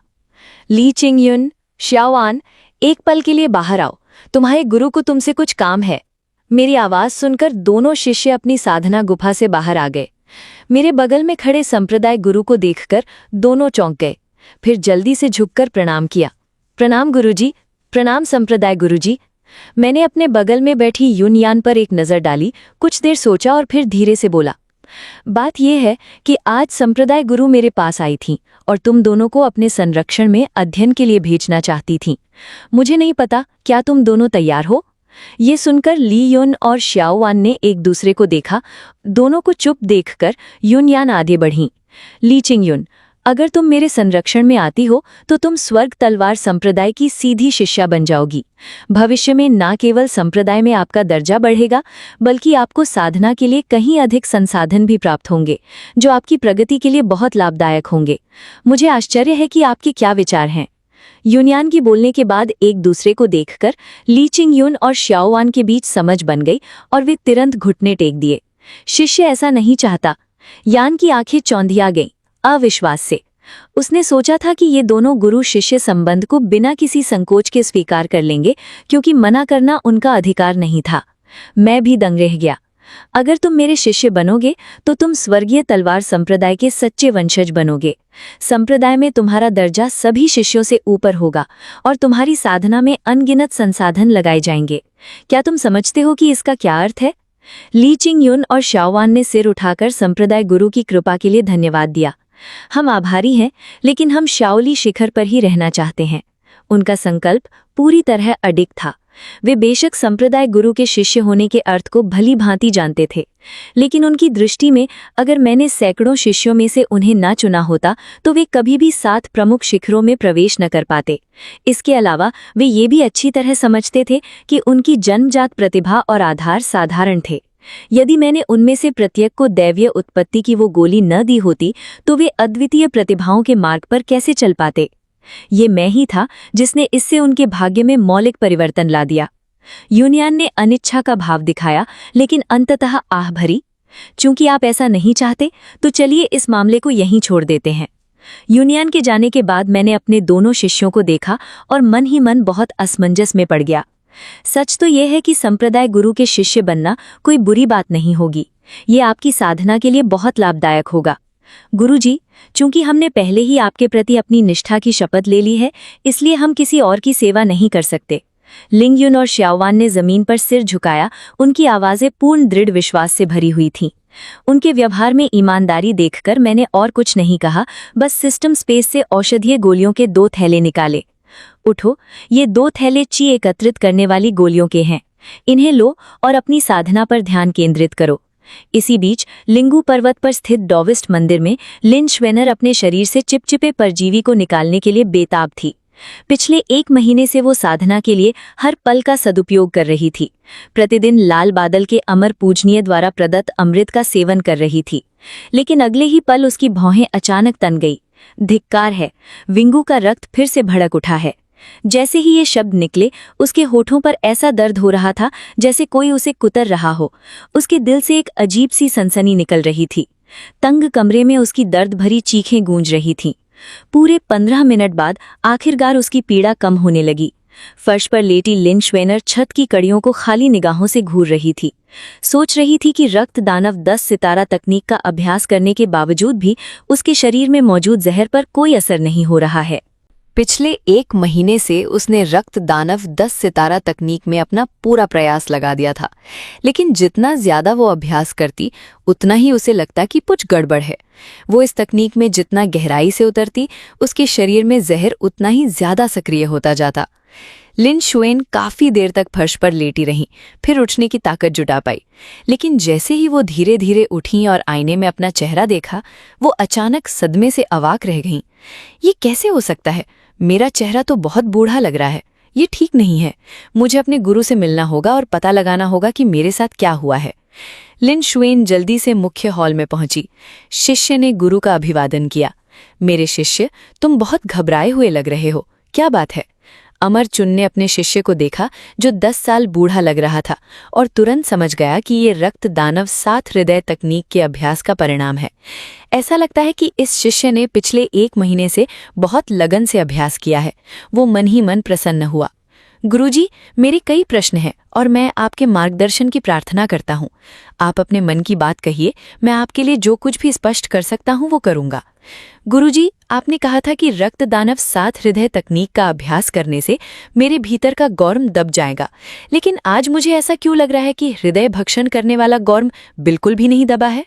इसके विपरीत उस कीट का जहर और भी अधिक बार उभर रहा है। इसके अलावा गुरुजी, जब से मैंने ये साधना शुरू की है, मेरा रूप तेजी से बूढ़ा होता जा रहा है। अमर चुन ने पहले ही अपने बहाने तैयार कर लिए थे। मेरे शिष्य, डरो मत, ये सब सामान्य प्रतिक्रियाएं हैं। क्योंकि तुमने अभी अभी अपना अभ्यास शुरू किया है, इसलिए ये तकनीक अभी तक गॉर्म को पूरी तरह से दबा नहीं सकती। इसके बजाय इसने परजीवी को उत्तेजित कर दिया है, जिससे वो दमन के खिलाफ संघर्ष करते हुए तुम्हारे शरीर के भीतर छटपटा रहा है। ये सुनकर लिन शुएन गहरी सोच में डूब गई, जबकि अमर च्यून के चेहरे पर एक धूर्त मुस्कान थी। उसने पहले भी अनगिनत शिष्यों को ठगने के लिए इसी छल का इस्तेमाल किया था। अधिकांश ने उस पर आंख बंद करके विश्वास किया, और जिन्होंने उस पर संदेह करने की हिम्मत की, उन्हें जबरन अपने हाथों की कठपुतली बना लिया। गुरुजी, लेकिन मेरी उम्र क्यों बढ़ती जा रही है? अमर च्यून की व्याख्या से लिन शुएन कुछ हद तक आश्वस्त हो गई। प्रश्न सुनकर अमर च्यून ने गहरी सांस ली। ऐसा इसलिए है क्योंकि तुम बहुत अधीर हो गई हो। हाल ही में रक्तदानव साथ हृदय तकनीक की खोज में क्या तुम भोजन और नींद की परवाह किए बिना अभ्यास नहीं कर रही थी? लिन शुएन में ईमानदारी से सिर हिलाया। बिल्कुल यही बात है। अत्यधिक साधना से ऊर्जा समाप्त हो जाती है, जिससे अंततः चेहरा मुरझा जाता है। ये व्याख्या सुनकर लिन शुएन की आंखें चौड़ी हो गईं। हालांकि वो अभी भी कुछ हद तक संशय में था। उसे लगा कि ये तर्क कुछ हद तक जबरदस्ती का है। लिन शुएन को लंबे समय तक संदेह करते हुए देखकर अमर च्यून ने अपने भंडारक वलय से औषधियों की एक बोतल निकाली। मैंने स्वयं इस सौंदर्यवर्धक गोली को तैयार किया है, जो चेहरे को निखारने का प्रभाव रखती है। प्रतिदिन एक गोली लें और जल्द ही आप अपनी युवावस्था को पुनः प्राप्त कर लेंगे। जैसे ही ये शब्द कहे गए, लिन शुएन, जो अब तक संदेह पाल रहा था, उसने तुरंत अपने सभी संदेह दूर कर दिए। उसने औषधि ली और जाने के लिए मुड़ा। लेकिन जैसे ही लिन शुएन मुख्य हॉल से ओझल हुआ, अमर च्यून ने एक छिपी हुई दुर्भावना से भरी मुस्कान प्रकट की। कितना मूर्ख! उसने बिना किसी संदेह के यौवन बनाए रखने वाली औषधि पर विश्वास कर लिया। वास्तव में ये यौवन बनाए रखने वाली औषधि बिल्कुल नहीं थी, बल्कि रक्त शोधक गोली की तरह ये केवल कठोर भोजन करने वाले चिपचिपे पदार्थ के लिए विशेष रूप से तैयार किया गया पोषण था। लिनानी पूरी तरह से अनजान रहा। अपने कमरे में वापस आकर वो तुरंत उस औषधि को खाने से खुद को रोक नहीं सका। इसी बीच स्वर्ग तलवार संप्रदाय में युनयान को विदा करने के बाद मैंने अपना पूरा ध्यान साधना पर केंद्रित कर लिया। जैसे जैसे दिन बीतते गए, मेरे शरीर के भीतर की आदिम शक्ति बढ़ती गई और मैं ये महसूस कर सकता था कि एक सफलता निकट थी। जहां तक मेरे दोनों शिष्यों की बात है, युनयान की पिछली यात्रा के बाद से वे इस भय से ग्रस्त प्रतीत हो रहे थे कि कहीं मैं उन्हें त्याग न दूं। प्रतिदिन मेरे कक्षों की सफाई के अलावा वे अथक साधना में लगे रहते थे। दोनों को ऐसा लगता था कि यदि वे अपने गुरु को अपनी मेहनत का फल दिखाने के लिए पर्याप्त परिश्रम करेंगे तो उन्हें त्यागा नहीं जाएगा। उनकी कठोर दिनचर्या के फलस्वरूप मात्र 2 सप्ताहों में ली चिंग युन ने ची संघनन क्षेत्र के 9वें स्तर तक पहुंच प्राप्त कर ली, जिससे पूरे स्वर्ग तलवार संप्रदाय में हलचल मच गई। यद्यपि श्याओ आन ली चिंग युन के स्तर तक तो नहीं पहुंच पाया, लेकिन उसकी प्रगति भी कुछ कम नहीं थी। उसने उन्हीं 2 सप्ताहों के भीतर ची संघनन क्षेत्र के 8वें स्तर तक पहुंच प्राप्त कर ली। संप्रदाय की प्रमुख होने के नाते युनयान प्रशंसा से भर उठी, फिर भी उन्हें खेद हुआ। सोचना पड़ता है कि उस चैंग योंग ने आखिर ऐसा क्या किया था कि 2 साधारण शिष्यों को ऐसे विलक्षण प्रतिभावान बना दिया। जबकि अन्य लोग केवल मेरे शिष्यों की प्रतिभा को ही देख पाते थे, वह अंतर्निहित सत्य को समझने में सक्षम थी। उन्हें संप्रदाय मूल्यांकन याद था, जहां योग्यता और आधारभूत ज्ञान का आकलन किया गया था। ली चिंग युन और जून स्पष्ट रूप से साधारण प्रतिभा की धनी थी, लेकिन अब वे सचमुच विलक्षण प्रतिभा बन चुकी थी। ये पूछने की कोई आवश्यकता नहीं थी कि ये उपलब्धि किसकी थी। यद्यपि उनके अपने शिष्यों को प्रतिभाशाली माना जाता था, फिर भी वे चेंग योंग की तुलना में फीके क्यों पड़ जाते थे? क्या ये छात्र हैं? भूल जाओ, इस पर सोचने का कोई फायदा नहीं। वैसे भी वे सभी स्वर्ग तलवार संप्रदाय से संबंधित हैं। जैसे ही ली चिंग युन और श्याओ वान ने किंग मिंग कक्ष से स्वर्ग तलवार संप्रदाय को एक बार फिर हिला दिया, लू रुआन और चू युंग अपना संयम नहीं रख पाईं। मेरे 2 शिष्यों के अद्वितीय प्रतिभावान बनने की खबर सुनकर लू रुआन बहुत निराश हो गई थीं। पिछले आधे महीने से वे पूरी लगन से साधना कर रही थी। कल ही उन्होंने स्पिरिट क्यू क्षेत्र के दूसरे स्तर में प्रवेश किया था, लेकिन आज उन्हें मेरे 2 शिष्यों के बारे में खबर मिली। एक ने की संघनन क्षेत्र के 9वें स्तर में और दूसरे ने 8वें स्तर में प्रवेश किया था। इस अपार अंतर ने उन्हें तुरंत हताश कर दिया। तुम्हारी बहन के बाद हम गलत थे। दैवीय आदेश के बिना चुआन मान गहरे निराशा में थी। अब वह समझ गई थी कि पिछले जन्म में स्वर्ग की प्रिय पुत्री होने का उनका दर्जा पूरी तरह से मेरे द्वारा दी गई ईश्वर उत्पत्ति की गोली के कारण था। लुआन ने सिर हिलाया और आह भरी। आखिरकार उसे अपनी साधारण प्रतिभा की असलियत का एहसास हो गया। बड़ी बहन, अब हम क्या करें? मुझे तो ईश्वर उत्पत्ति की गोली चाहिए। सत्य और मनुष्य ने लूरवान को चिंता भरी निगाहों से देखा। एक अद्वितीय प्रतिभा का जीवन चखने के बाद वह अपनी तुच्छता का बोझ सहन नहीं कर पा रही थी। लुआन ने आह भरी, मैं भी यही चाहती हूँ, लेकिन देव उत्पत्ति की गोली केवल चैंग योंग के पास है। छोटी बहन, चलो पहले उसे ढूंढते हैं। अभी तो मैं बस उस गोली को पाने के बारे में सोच रही हूँ। लूरवान के चेहरे पर थोड़ी सी झिझक झलक आई, उसकी आंखें, लेकिन अंततः उसने अपना संकल्प दृढ़ कर लिया। बहुत खूब, अगर हम ईश्वर उत्पत्ति की गोली हासिल कर लें तो हमारी मौजूदा समस्या हल हो जाएगी। इस परिचित स्थान पर लौटकर दोनों के बिलों में एक कड़वा दर्द सा महसूस हुआ। तभी दो युवा शिष्याएं आंगन से बाहर आईं। छोटी बहनों, क्या मैं पूछ सकती हूँ कि आप हमारे श्यायुन शिखर पर किस काम से आई हैं? ये सुनकर चुआन मान को अपनी यात्रा का उद्देश्य याद आ गया। उसे वह गुरु भी याद आ गया जिससे वह घृणा करने लगी थी। वह आगे बढ़ी, उसकी आवाज में झुंझलाहट थी। क्या तुम दोनों उस चैन नाम के व्यक्ति की नई शिष्याएं हो? उस व्यक्ति से कहो कि वह तुरंत बाहर आकर मुझसे मिले। लिंग युन और श्याओआन ने तुरंत भौएं चढ़ा ली।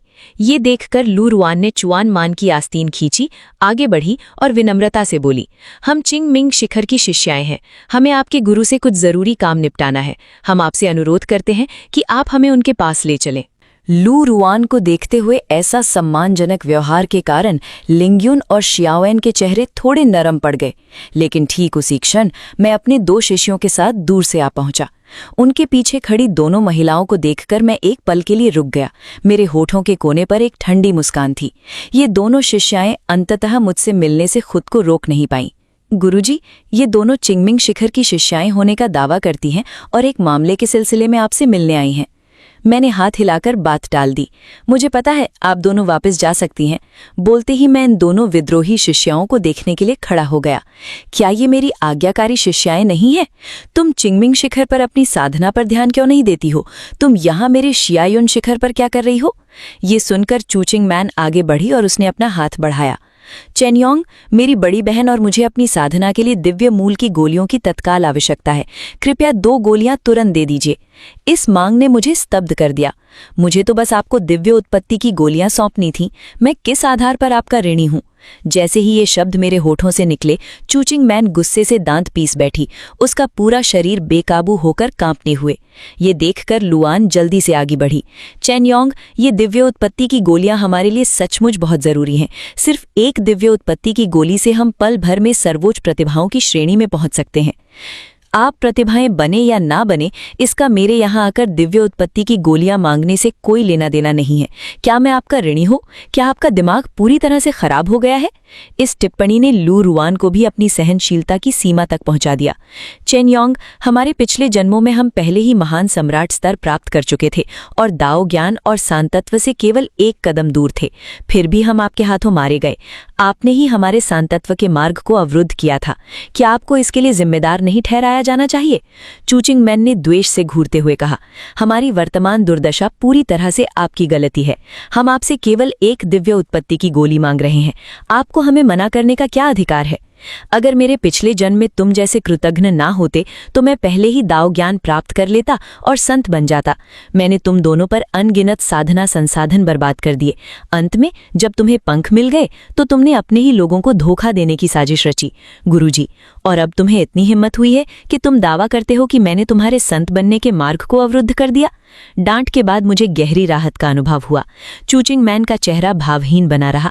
वो पलटवार करना चाहती थी, लेकिन क्षण भर के लिए उसके पास शब्द नहीं थे। फिर भी उसने अपना सिर उठाया और थोड़ी सी चुनौती के साथ बोली, भले ही तुम्हारी बातों में कुछ सच्चाई हो, तुम्हारे पास इतनी सारी दिव्य उत्पत्ति की गोलियां हैं, हमें एक देने में क्या हर्ज है? इन दोनों कृतघ्नों के बेशर्म अधिकार भाव को देखकर मैंने ठंडी मुस्कान से कहा, तुम दोनों को इन दिव्य उत्पत्ति की गोलियों की इतनी तीव्र इच्छा है ना? बोलते ही मैंने सिस्टम के स्थानिक भंडार से एक औषधीय गोली निकाली। जैसे ही वो प्रकट हुई, एक शक्तिशाली मादक जड़ी बूटी की सुगंध हवा में फैल गई। मेरे हाथ में दिव्य उत्पत्ति की गोली देखकर लूरियन और चूचिंग मैन की आंखें उत्साह से चमक उठीं, मानो उन्होंने इस जन्म में ही खुद को सर्वोच्च प्रतिभाओं की श्रेणी में पहुंचने की कल्पना कर ली हो। लेकिन अगले ही क्षण उन्होंने मुझे दवा की गोली जमीन पर फेंकते हुए देखा। वो सुनहरा कुत्ता जो हमेशा मेरे पीछे पीछे चलता था, उसने गंध पहचान ली और तुरंत अपना सिर सिर नीचे कर लिया, गोली को एक ही घूंट में निगलते हुए। रुको! लूरियन और चूचिंगमैन भय से चीख उठे। ये वही दिव्य उत्पत्ति की गोली थी जिसकी उन्हें लंबे समय से चाहत थी, और अब इसे एक मामूली कुत्ते ने खा लिया था। लूरियन इतनी क्रोधित हुई कि वो लगभग बेहोश हो गई। फिर भी उसने किसी तरह खुद को संभाला। अगर तुम हमें दिव्य उत्पत्ति की गोली नहीं दोगे तो ठीक है, हमें इसकी कोई आवश्यकता नहीं है। तुम्हारी दिव्य उत्पत्ति की गोली के बिना यूरुआन महान सम्राट बन जाएगा।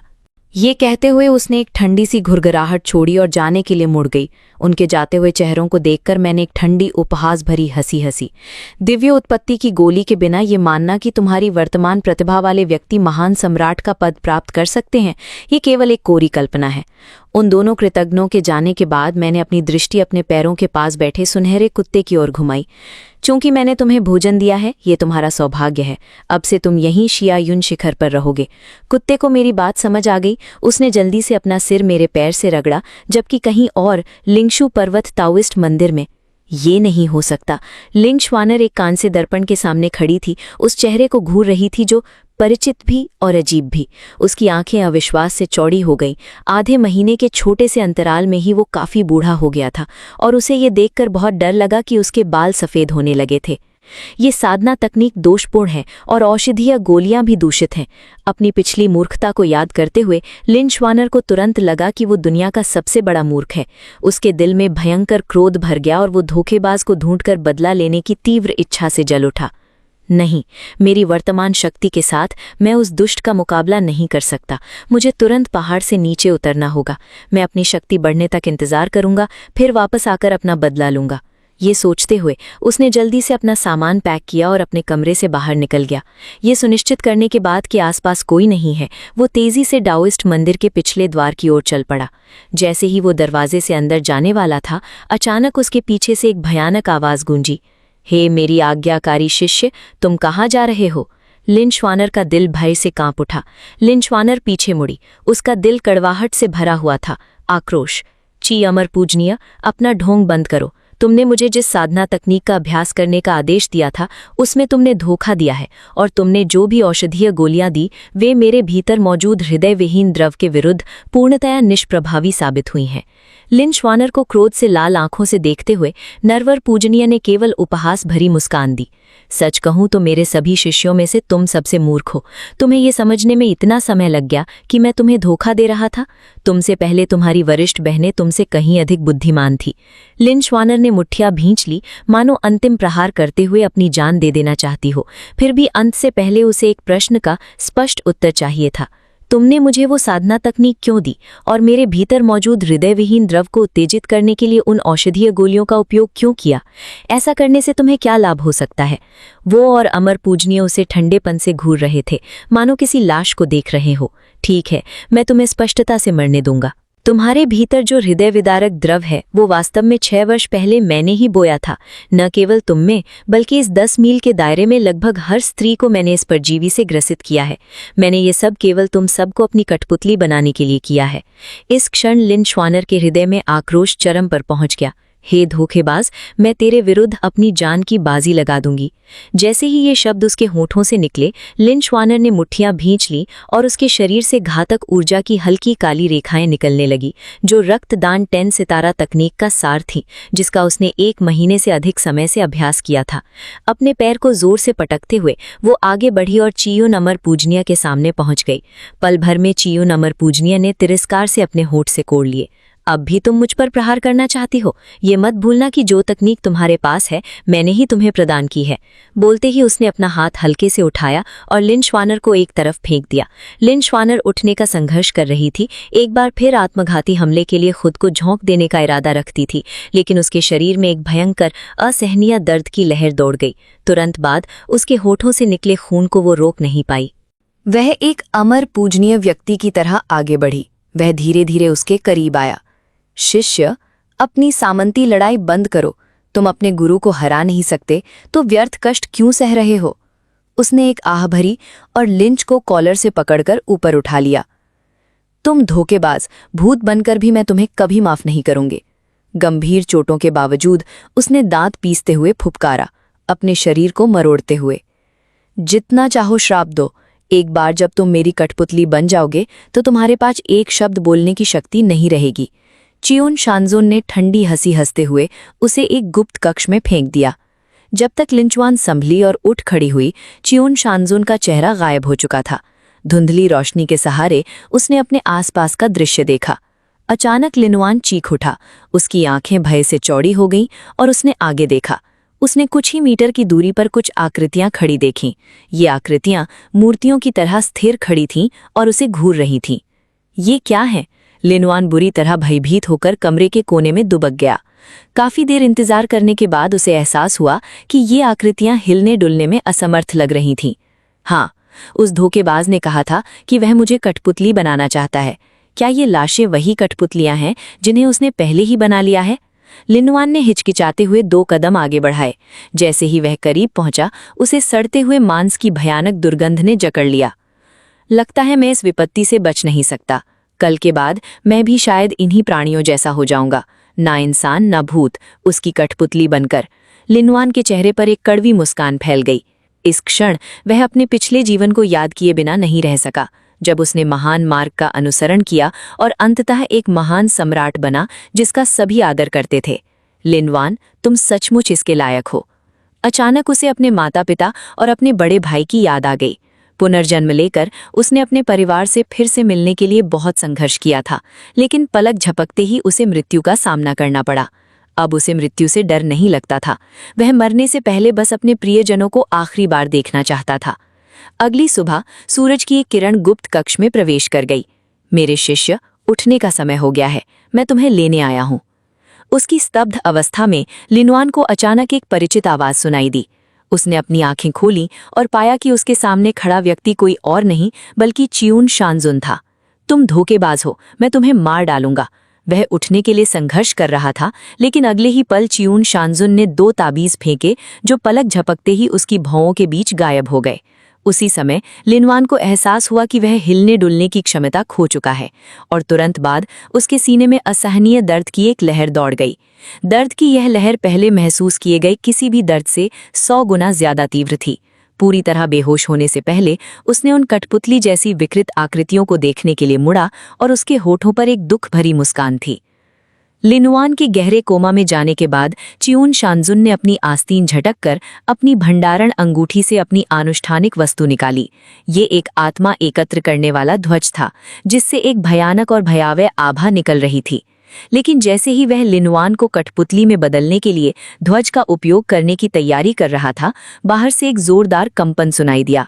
पल भर में पूरा गुप्त कक्ष लगातार कांपने लगा, मानो वह ढहने वाला हो। क्या?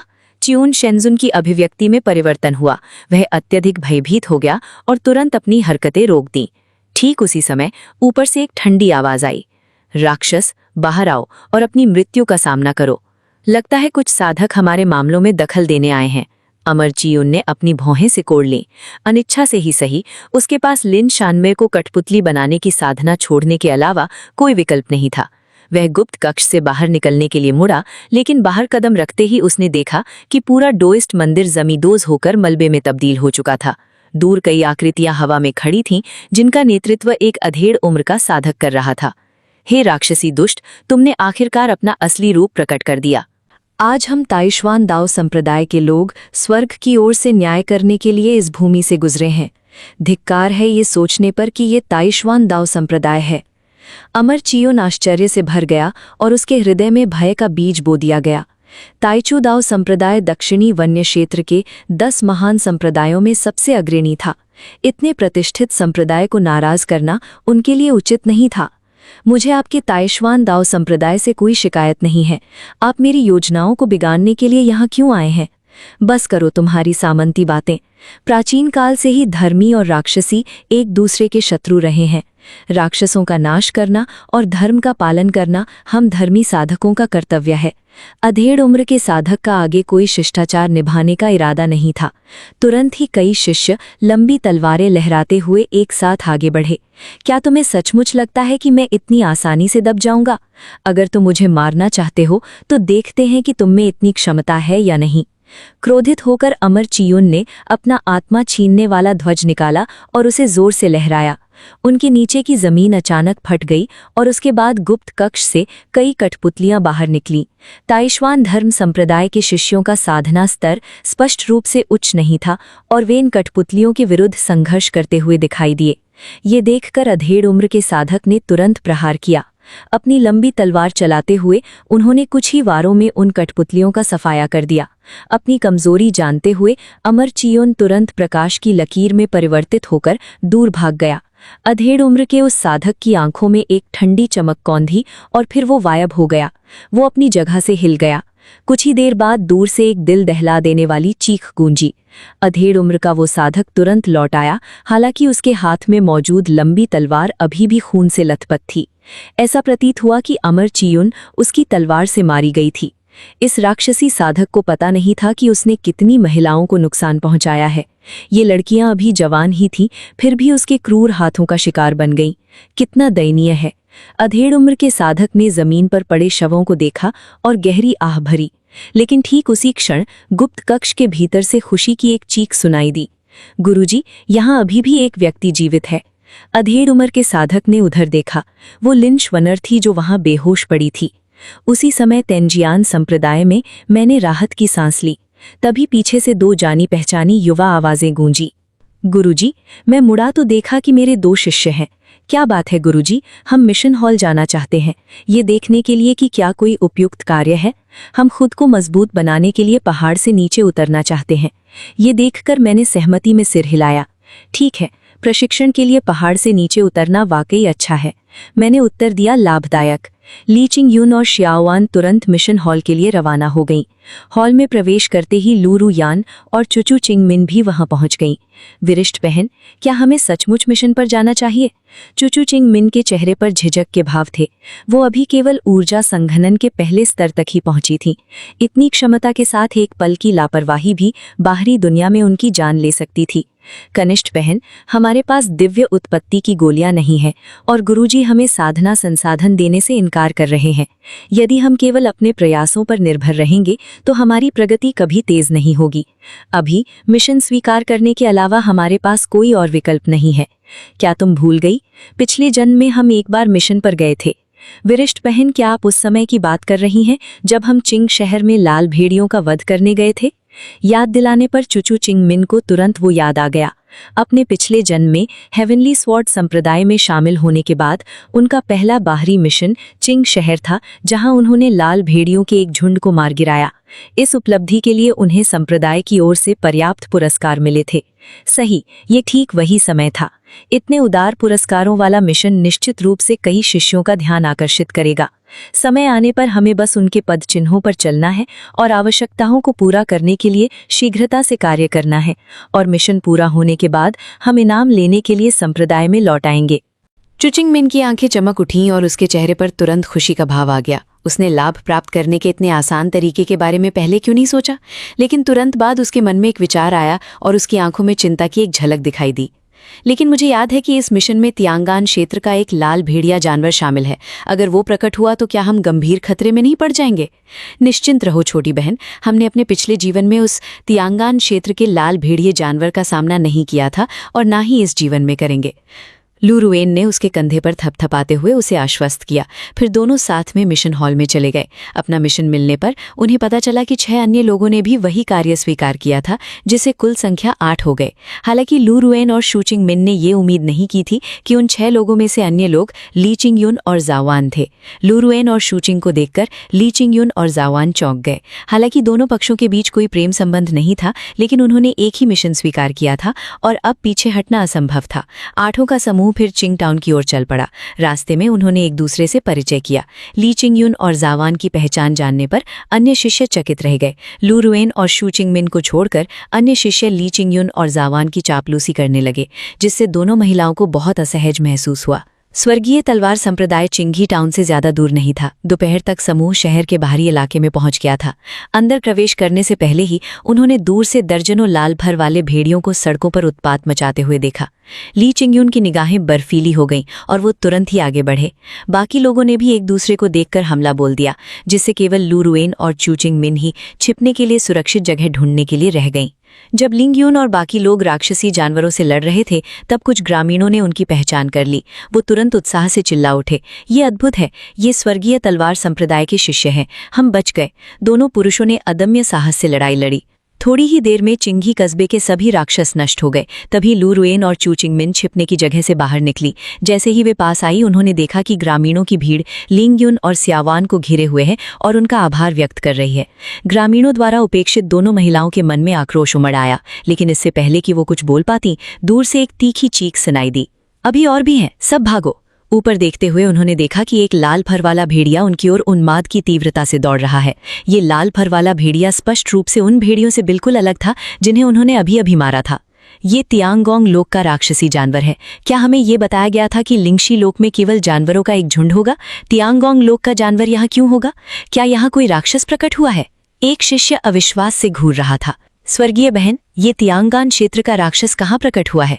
पिछले जीवन में तो हमारा इससे कभी सामना नहीं हुआ था, इस बार भी इसे प्रकट नहीं होना चाहिए था। क्या इसे प्रकट होना चाहिए? मुझे पक्का नहीं पता, लेकिन शायद हमारे पुनर्जन्म के बाद कुछ घटनाएं बदलने लगी हैं। जब दोनों महिलाएं स्थिति पर विचार कर रही थीं, तभी एक शिष्य ली चिंगयुन के पास आया। स्वर्गीय भाई चिंगयुन, शायद हमें पीछे हट जाना चाहिए, ये राक्षसी राक्षस हमारे बस की बात नहीं है। ली चिंगयुन ने दृढ़ता के साथ सिर हिलाया, फिर आगे बढ़कर सीधे लाल भर वाले राक्षस की ओर दौड़ पड़ा। वहां मत जाओ वरिष्ठ भाई, मैं तुम्हारी सहायता के लिए आ रहा हूं। उसके बोलते ही स्यावान भी भीड़ से बाहर आ गया। फिर भी सभी की उम्मीदों के विपरीत ली चिंगयुन और स्यावान किसी प्रतिकूल स्थिति में नहीं फंसे। क्या ये सचमुच अमर है? इनकी शक्ति तो वाकई असाधारण है। नीचे खड़े गांव वाले दोनों पुरुषों को श्रद्धा से देख रहे थे। लू रुएन स्वभाव से ही हार स्वीकार करने को तैयार नहीं थी, और जब उसने दूसरों को ली चिंगयुन की प्रशंसा सुनी तो उसके मन में आक्रोश पैदा हो गया। उसके दिल में गौल निगलने से भी ज्यादा कड़वाहट थी। उसने दांत पीसकर अपना संकल्प मजबूत किया। एक बार ये मिशन पूरा हो जाए और उसे संप्रदाय से साधना संसाधन मिल जाए तो वो बेपरवाह होकर अभ्यास करेगी। स्वर्गीय तलवार संप्रदाय की नंबर 1 प्रतिभा लू रुआन के अलावा और कोई नहीं हो सकती। अंततः ली चिंगयुन और श्याओ आन के संयुक्त प्रयासों से राक्षसी जानवर को सफलतापूर्वक मार गिराया गया। वापसी की यात्रा में बाकी लोगों ने बारी बारी से दोनों को बधाई दी और कहा कि सबसे बड़ा श्रेय निस्संदेह उन्हीं को जाता है। लू रुआन और चू चिंगजेन ने ठंडी सी नाक से कोड़ी और मन ही मन सोचा कि ये लोग चापलूसों के अलावा कुछ नहीं है। लेकिन तभी अचानक कोई आगे बढ़ा। हाँ, सही है, मुझे अभी कुछ याद आया। पहले जब हम उस राक्षस से पूरी ताकत से लड़ रहे थे तो ऐसा लग रहा था कि कोई इधर उधर मंडरा रहा है और अपने कर्तव्यों से जी चुरा रहा है। ये सुनकर लू रुआन और चू चिंगजेन तुरंत घबरा गई। क्या? कौन अपने कर्तव्यों से जी चुरा रहा था? ये सुनकर बाकी लोग क्रोधित हो गए। उनमें से प्रत्येक आक्रोश से भर गया। लू रुआन और चू चिंगजेन के चेहरे के भाव स्पष्ट थे। चेहरे मुड़ गए। ये दृश्य भयावह था और वे पीछे हटने को मजबूर हो गईं। पहले मिले शिष्य ने ये देखा, दोनों महिलाओं की ओर उंगली करते हुए कहा, ये वही थीं। मैंने अपनी आंखों से देखा कि इन्होंने छिपने की जगह ढूंढ ली। ये बदमाश हमारे इनाम का कोई हिस्सा लेने के बारे में सोच भी नहीं सकते। वास्तव में उन्हें कुछ भी नहीं मिलेगा। ये सुनकर कि इन लोगों का मिशन के इनामों को उनके साथ बांटने का कोई इरादा नहीं है, लू रुआन और चू चिंग लगभग हताशा में उछल पड़ी। हमने भी इस मिशन में भाग लिया था, हमारा भी हिस्सा है। आपको हमारा हक छीनने का कोई अधिकार नहीं है। फिर किस अधिकार से आप हमारे साथ लूट का माल बांटने से इनकार कर रही हैं? फिर भी दोनों महिलाओं की बातों पर ध्यान दिए बिना बाकी लोगों ने केवल तिरस्कार के भाव दिखाए। बातचीत से ऊबकर वे तुरंत चले गए, दोनों महिलाओं को वहीं छोड़कर। लू रुआन और चू चिंगजेन का चेहरा पीला पड़ गया था। उनके चेहरे पीड़ा से भरे हुए थे। जैसे जैसे चू चिंग स्थिति के बारे में सोचती गई, उसकी पीड़ा बढ़ती गई।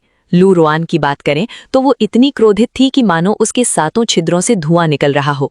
उसने मूल रूप से इस मिशन से कुछ हासिल करने की उम्मीद की थी, साधना संसाधनों का उदार हिस्सा, लेकिन अब उसकी महत्वाकांक्षाएं हवा में धुएं की तरह गायब हो गई थीं। लिंग युन और झाओ आन के द्वारा उस जानवर को इतनी जल्दी मार गिराने की खबर पूरे संप्रदाय में फैल गई थी, और लू रुआन और चू चिंगजेन के कार्यों के कारण कई शिष्यों ने उन्हें नीचा देखना शुरू कर दिया था। अब से ये बहुत संभव है कि भविष्य के मिशनों के लिए कोई भी उनके साथ टीम बनाना नहीं चाहेगा। इन 2 विद्रोही शिष्यों की वर्तमान दुर्दशा पर विचार करते हुए मैं बहुत खुश हूँ। हालांकि 1.5 महीना बीत चुका है और मैं सोच रहा हूँ कि मेरा तीसरा शिष्य कैसा होगा। क्या वो तथाकथित चियूने अमर पूज्य के हाथों मारा गया होगा?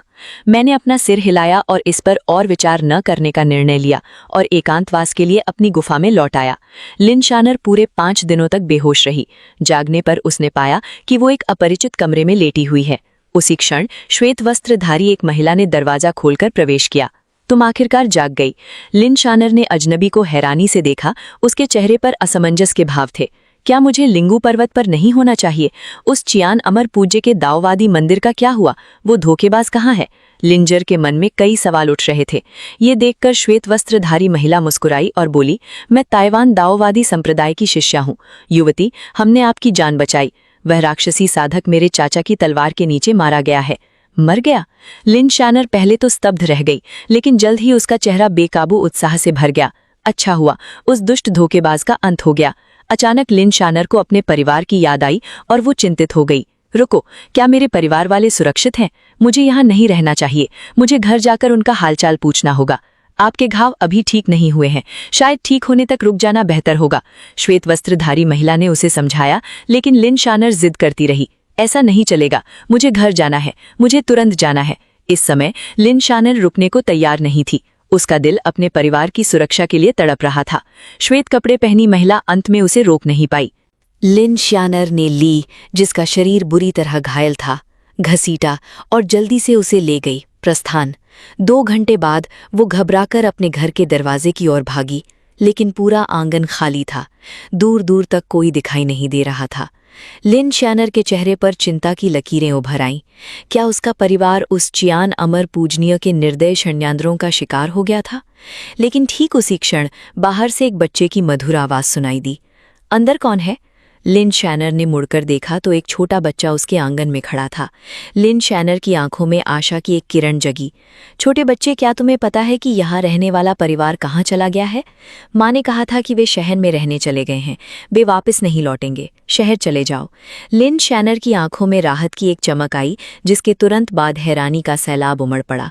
सब कुछ ठीक था। उसका परिवार अचानक शहर क्यों चला गया?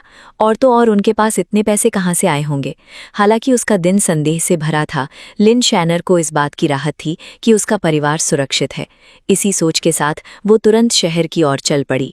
समय का कोई महत्व नहीं रह गया था और अंततः लिन शानर एक छोटे से आंगन के सामने खड़ी थी। तब तक आकाश पूरी तरह से अंधेरा हो चुका था। द्वार को देखकर एक जार लेकर वो अपने परिवार को सरप्राइज देने के लिए चुपके से अंदर जाने की तैयारी कर रही थी। उसने दरवाज़ा खोलने के लिए हाथ बढ़ाया, लेकिन अचानक उसकी माँ जियांग शाओलियन की आवाज़ सुनाई दी। हमारा परिवार आखिरकार सुखमय जीवन जी रहा है। ये सब हमारी आज्ञाकारी बेटी की बदौलत है। ये सुनकर लिनियन जम गई। उसके मन में संदेह जागा और उसने चुपचाप अपना हाथ दरवाजे से हटा लिया। सचमुच, अगर वो ना होती तो वो चियान अमर पूजनिया हमें कभी पैसे नहीं देते और हम कभी ये घर नहीं खरीद पाते। लिन किंगशान ने गहरी भावना से आह भरी। पिताजी, माताजी, बताइए कि मेरी छोटी बहन अब तक मर चुकी होगी, है ना? लिन तियानवू ने उत्सुकता से पूछा। अगर वो मर गई है तो मर गई है। हमें पैसे मिल चुके हैं। चियान अमर पूजनीय उसके साथ जो भी करे, उससे हमारा कोई लेना देना नहीं है। लिन किंगशान ने उदासीन भाव से कहा, अपनी बेटी के जीवन या मृत्यु के प्रति बिल्कुल भी परवाह नहीं दिखाते हुए। उन तीनों को पता नहीं था कि जिसे वो मृत समझ रहे थे वो उनके दरवाजे पर खड़ा था और उसने उनके कहे हर शब्द को सुन लिया था। मैं उस धोखेबाज, उस अमर पूजनीय व्यक्ति के हाथों लगभग मर ही जाती थी, फिर भी उन्होंने उसका खून बहा दिया। यहाँ विलासितापूर्ण जीवन जीने के लिए पैसे। मैं कितनी मूर्ख थी। लिन शानर पागलों की तरह हंस पड़ी। इस क्षण उसे लगा कि वो सचमुच खुद का मजाक बन गई है। अनियंत्रित क्रोध में आकर उसने भारी दरवाजों को लात मारकर खोल दिया।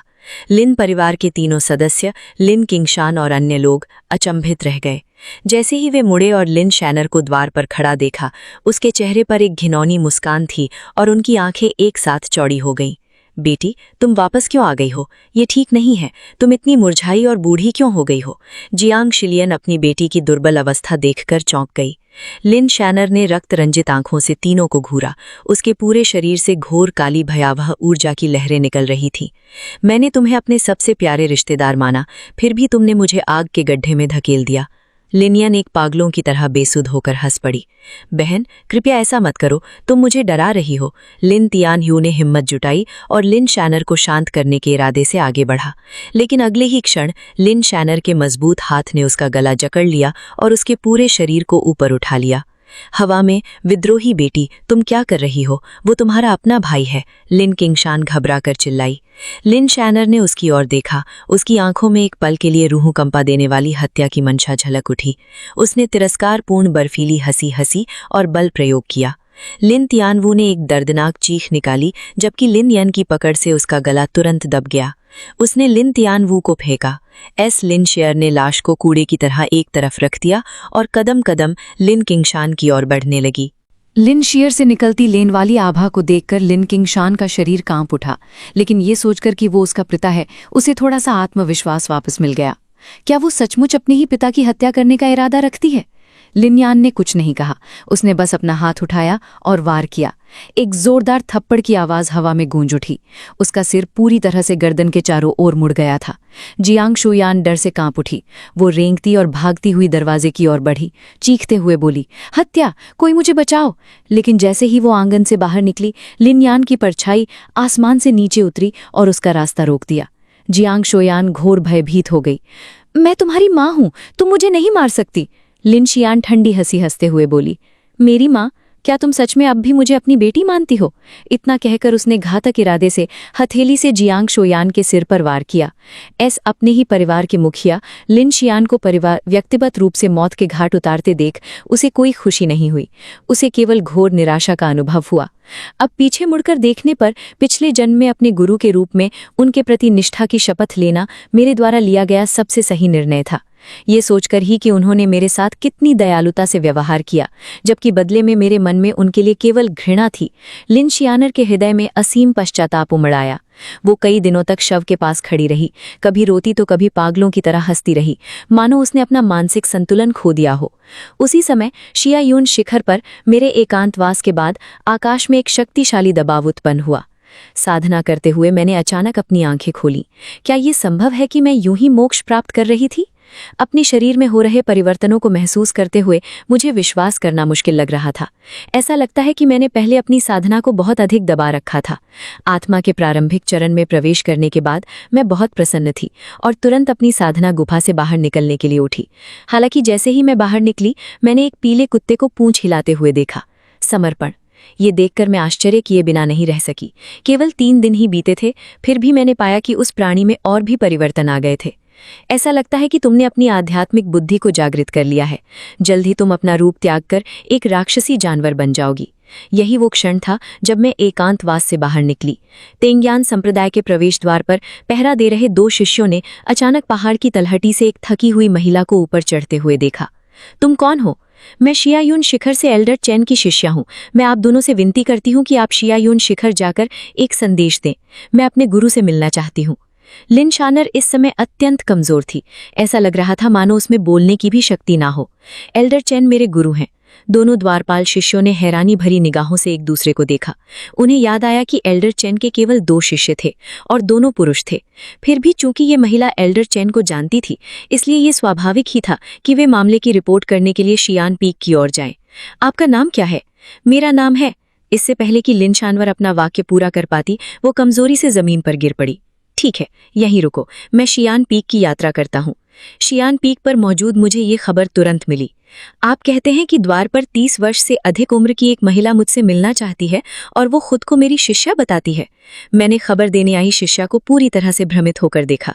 ये सही है, महिला का कहना है कि उसका नाम लिन शानवर है। एक क्षण रुकिए, मेरी आंखें शौक से चौड़ी हो गई। क्या लिन शानवर केवल 16 वर्ष की नहीं है? वो 30 वर्ष से अधिक उम्र की कैसे हो गई? कुछ देर सोचने के बाद मैंने सिर हिलाया और बोला, मैं आपके साथ चलता हूँ, ये देखने के लिए कि मामला क्या है। हम जल्द ही मुख्य द्वार पर पहुंच गए। इससे पहले कि मैं कुछ कह पाता, लिन शानवर जल्दी से जमीन पर घुटने टेक बैठी। गुरुजी, मैं गलत थी। गुरुजी, मुझे अपनी गलती का एहसास है। वो बार बार सिर झुकाकर रोने लगी। पिछले महीने में उसने जो कुछ सहा था, उस पर विचार करते हुए वो कड़वाहट और अपमान से भरी हुई थी। अपनी दयनीय चीख पुकार के बीच उसने अपने परिवार की दुर्दशा और उस तथाकथित चियान अमर पूजनीय के विश्वासघात का वर्णन किया।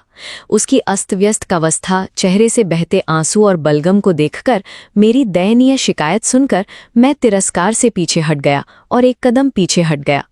मुझे गुरुजी कहकर संबोधित मत करो, तुम्हारे जैसा मेरा कोई शिष्य नहीं है। इतना कहकर मैं मुड़ा और चलने लगा। ये देखकर लिंचवनर घबरा गया। गुरुजी, अगर आप आज मुझे क्षमा नहीं करेंगे तो मैं हमेशा के लिए यहीं घुटने टेक कर बैठा रहूंगा। अगर आपको घुटने टेकना पसंद है तो ठीक है, करते रहिए। मैंने पीछे मुड़कर देखे बिना ही पलक झपकते ही दूर चला गया। अपने गुरुजी की परछाई को जाते हुए देखकर लिंचवनर ने अपने होंठ काट लिए। उसका संकल्प और भी दृढ़ हो गया। लिटिल क्लाउड पीक लौटकर मैंने पाया कि मैं पूरी यात्रा मुस्कुराता रहा। श्याओवान ने इसे कुछ उलझन के साथ देखा। ऐसा लग रहा था कि गुरुजी आज असाधारण रूप से अच्छे मूड में थे। ये सुनकर ली चिंगयुन ने स्पष्टीकरण दिया। द्वारपाल का एक शिष्य हाल ही में सूचना देने आया था। उसने बताया कि गुरुजी के शिष्य होने का दावा करने वाली एक महिला द्वार पर इंतजार कर रही थी। गुरुजी उससे थोड़ी देर के लिए मिलने गए और लौटने पर वे बेहद खुश लग रहे थे। हे शिष्य, गुरुजी ने कब से किसी महिला शिष्य को अपना शिष्य बनाना शुरू किया? ये सुनकर श्याओवान और भी हैरान हो गया। उसका मन इस बारे में जानने के लिए उत्सुक हो गया। रहस्यमयी स्त्री? बड़े भाई, चलिए देखते हैं कि वो कौन है। ली चिंगयुन ने कुछ देर सोचा और फिर सहमति में सिर हिलाया। थोड़ी देर में दोनों बड़े भाई द्वार पर पहुंचे और दूर से एक स्त्री को जमीन पर घुटने टेकते हुए देखा। जैसे ही उनकी नजर उस पर पड़ी, दोनों आश्चर्यचकित रह गए। वो स्त्री उनके गुरु से भी अधिक उम्र की लग रही थी। गुरु के पास इस तरह की शक्ल वाली शिष्या कब से है? संदेह से भरे दिलों के साथ वे लिंचवानर के पास पहुंचे। लिंचवानर ने भी उन्हें देख लिया। उसने इन दोनों को भर्ती परीक्षा के समय से पहचान लिया था। ये वही शिष्याएं थी जिन्हें मैंने स्वीकार किया था। तुम कौन हो? श्याओवान ने पूछा। लिंचवानर ने तीखे स्वर में उत्तर दिया, मेरी पहचान से तुम्हारा कोई लेना देना नहीं है। ली चिंगयुन एक कदम आगे बढ़ा। तो फिर तुम हमारे गुरु की शिष्या होने का दावा क्यों करती हो? इससे तुम्हारा कोई लेना देना नहीं है। लिंचवानर ने अपना सिर दूसरी तरफ घुमा लिया। उनकी बातों पर ध्यान देना नहीं चाहती थी। श्याओवान को अचानक गुस्सा आया और वो भड़कने ही वाला था, लेकिन ली चिंगयुन ने उसे रोक लिया। ठीक है छोटे भाई, यदि वो बोलने से इनकार करती है तो हमें चले जाना चाहिए। क्या तुम नहीं देखते कि वो मुझसे बिल्कुल भी नहीं मिलती जुलती है? हमारे गुरु की शिष्या, वरना गुरु उसे यहाँ घुटने टेकने की अनुमति क्यों देते? लिंचवानर ने उन्हें जाते हुए देखा और गुस्से में अपने होंठ दबा लिए। अपने पिछले जन्म में उसने और गुरु ने गुरु शिष्य के रूप में 3000 वर्षों का इतिहास साझा किया था। इन दोनों ने तो बस 1 महीने से थोड़ा ही अधिक समय तक शिष्यता की थी। वे उससे बहुत दूर थी। तभी द्वारपाल शिष्यों ने ली चिंगयुन और श्याओवान को देखा और गपशप करने से खुद को नहीं रोक पाई। क्या तुमने सुना? कुछ दिन पहले जब ली चिंगयुन और श्याओवान एक मिशन के लिए पहाड़ से नीचे उतरे तो उन्होंने अपनी साधना के स्तर को पार करते हुए स्वर्गमूल क्षेत्र के एक राक्षसी जानवर को मार डाला। मैंने इसके बारे में सुना है। वे अब हमारे स्वर्ग तलवार संप्रदाय का गौरव हैं। केवल 1 महीने में वे स्वर्गमूल क्षेत्र में प्रवेश करने के कगार पर हैं। उनकी प्रतिभा सचमुच अद्भुत है। इनकी बातचीत का हर शब्द लिंचवानर के कानों में स्पष्ट रूप से गूंज रहा था। ये सुनकर उसने अपने होंठ कसकर बंद कर लिए, क्योंकि उसे पूरा यकीन था कि उन्हें अपने गुरु से दिव्य उत्पत्ति की गोली मिल गई है। ये सोचकर कि उसने खुद उस गुरु को त्याग दिया था जो कभी उससे सबसे अधिक प्रेम करता था, वो भावुक हो उठी, अत्यंत खेद के साथ। वो 3 घंटे तक जमीन पर घुटनों के बल बैठी रही। जब वो बेहोश होने ही वाली थी तभी उसके भीतर मौजूद आत्मा को भस्म करने वाला विष अचानक भड़क उठा। लिंचवानर की आंखें पीड़ा से चौड़ी हो गईं और उसकी एक दिल दहला देने वाली चीख पर्वत द्वारों में गूंज उठी। द्वारपाल शिष्यों ने बढ़ते हुए भय के साथ ये दृश्य देखा। उसे क्या हुआ है? मुझे नहीं पता। क्या हमें जाकर उसकी जांच करनी चाहिए? मुझे डर है कि वो यहीं मर जाएगी। मत जाओ, वे हमारे स्वर्ग तलवार संप्रदाय की शिष्या नहीं है। इस हालत को देखकर लगता है कि उसे जहर दिया गया है। बेहतर होगा कि हम अपने ऊपर मुसीबत न मोल लें। दोनों द्वारपालों ने आपस में विचार विमर्श किया। ये पता नहीं कि जमीन पर लेटी हुई लिंचवानर को शांत होने में कितना समय लगा। तभी दूर से श्वेत वस्त्रधारी एक वृद्ध उड़ती हुई तलवार पर सवार आए। जैसे ही वे द्वार में प्रवेश करने की तैयारी कर रहे थे, उन्होंने लिंचवानर को वहां लेटे हुए देखा और उनके मन में जिज्ञासा जागृत हुई। तुम दोनों, इसका क्या अर्थ है? सफेद वस्त्र पहने बुजुर्ग ने द्वारपाल शिष्यों से प्रश्न किया। एक शिष्य आगे आया और उसने पूरी घटना का क्रम बताया। सफेद वस्त्र पहने ये बुजुर्ग विविध मामलों के शिखर के एक बुजुर्ग थे। जमीन पर लेटी लिन श्वानेर को देखकर उन्हें थोड़ी दया आई। कुछ पल हिचकिचाने के बाद उन्होंने एक असहाय आह भरी। ठीक है, मेरे शिखर पर इस समय शिष्यों की कमी है, मैं उसे विविध मामलों की शिष्या के रूप में ले लेता हूँ। 2 घंटे बाद एक अपरिचित कमरे में लिन श्वानेर एक पलंग पर जाग उठी। ये कहाँ है? क्या मैं द्वार के सामने घुटने नहीं टेक रही थी? उसने हैरानी भरे भाव से अपने आसपास का जायजा लिया, लेकिन अचानक उसके मन में एक विचार आया और उसकी आंखें चमक उठीं। क्या उसकी गुरु उसे श्यायुन शिखर पर वापस ले आए हैं? ठीक उसी क्षण दरवाजा खुला और सफेद वस्त्र पहने एक बुजुर्ग अंदर आए। अजनबी को देखकर लिन श्वानेर दंग रह गईं। फिर उन्होंने सावधानी से थके हुए स्वर में पूछा, आप कौन हैं? सफेद बालों वाले बुजुर्ग ने हल्की मुस्कान दी, मैं लुआन हूँ, स्वर्गीय तलवार संप्रदाय का एक वरिष्ठ सदस्य जो विविध शिष्यों के प्रबंधन का प्रभारी है। मैंने ही तुम्हें बचाया और पहले यहाँ लाया था। क्या आपने मुझे बचाया? लिन श्वानेर की आंखें चौड़ी हो गईं जब उसने सामने खड़े अजनबी को घूरा। उसका दिल निराशा की गहराइयों में डूब गया। उसकी निराश अभिव्यक्ति देखकर लिहुआन ने उत्सुकता से पूछा, आज तुम इतनी देर तक द्वार के सामने क्यों बैठी रहीं? लिन श्वानेर ने उत्तर दिया, कुछ नहीं, मैं बस स्वर्गीय तलवार संप्रदाय में शामिल होना चाहती हूँ। आप श्यायुन शिखर के एल्डर चेन की अभीन शिष्या बनना चाहते थे, बस यही बात है। लुहान स्थिति समझ गया, फिर पूछा, अब तुम क्या करने का इरादा रखती हो? लिन श्वानेर ने कुछ नहीं कहा, लेकिन अंत में उसने निराशा में अपना सिर झुका लिया। मुझे नहीं पता लुहान, अगर तुम चाहो तो यहाँ एक साधारण शिष्य के रूप में रह सकते हो। ये सुनकर लिन श्वानेर ने लुहान की ओर देखा। वह तुरंत सहमत नहीं हुई। उसके चेहरे पर आंतरिक संघर्ष था। एक साधारण शिष्य, उसका दिल उथल पुथल में था। ये परिणाम उसकी आशा से बिल्कुल अलग था। ये समझना चाहिए कि सभी शिष्यों में एक साधारण शिष्य का स्तर सबसे नीचा होता है। फिर भी उसके पास और कोई विकल्प नहीं था।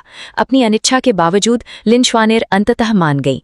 पलक झपकते ही आधा महीना बीत चुका था। समय बीत गया। इस दौरान मेरे दोनों शिष्यों ने तियानकोंग क्षेत्र में सफलता प्राप्त कर ली थी और यहाँ तक कि उस सुनहरे कुत्ते ने भी स्पिरिट क्षेत्र में प्रवेश कर लिया था। कुछ दिनों बाद वार्षिक संप्रदाय सभा शुरू हुई और मैं तुरंत अपने दोनों शिष्यों को मुख्य शिखर पर स्थित मार्शल आर्ट अखाड़े में ले गया।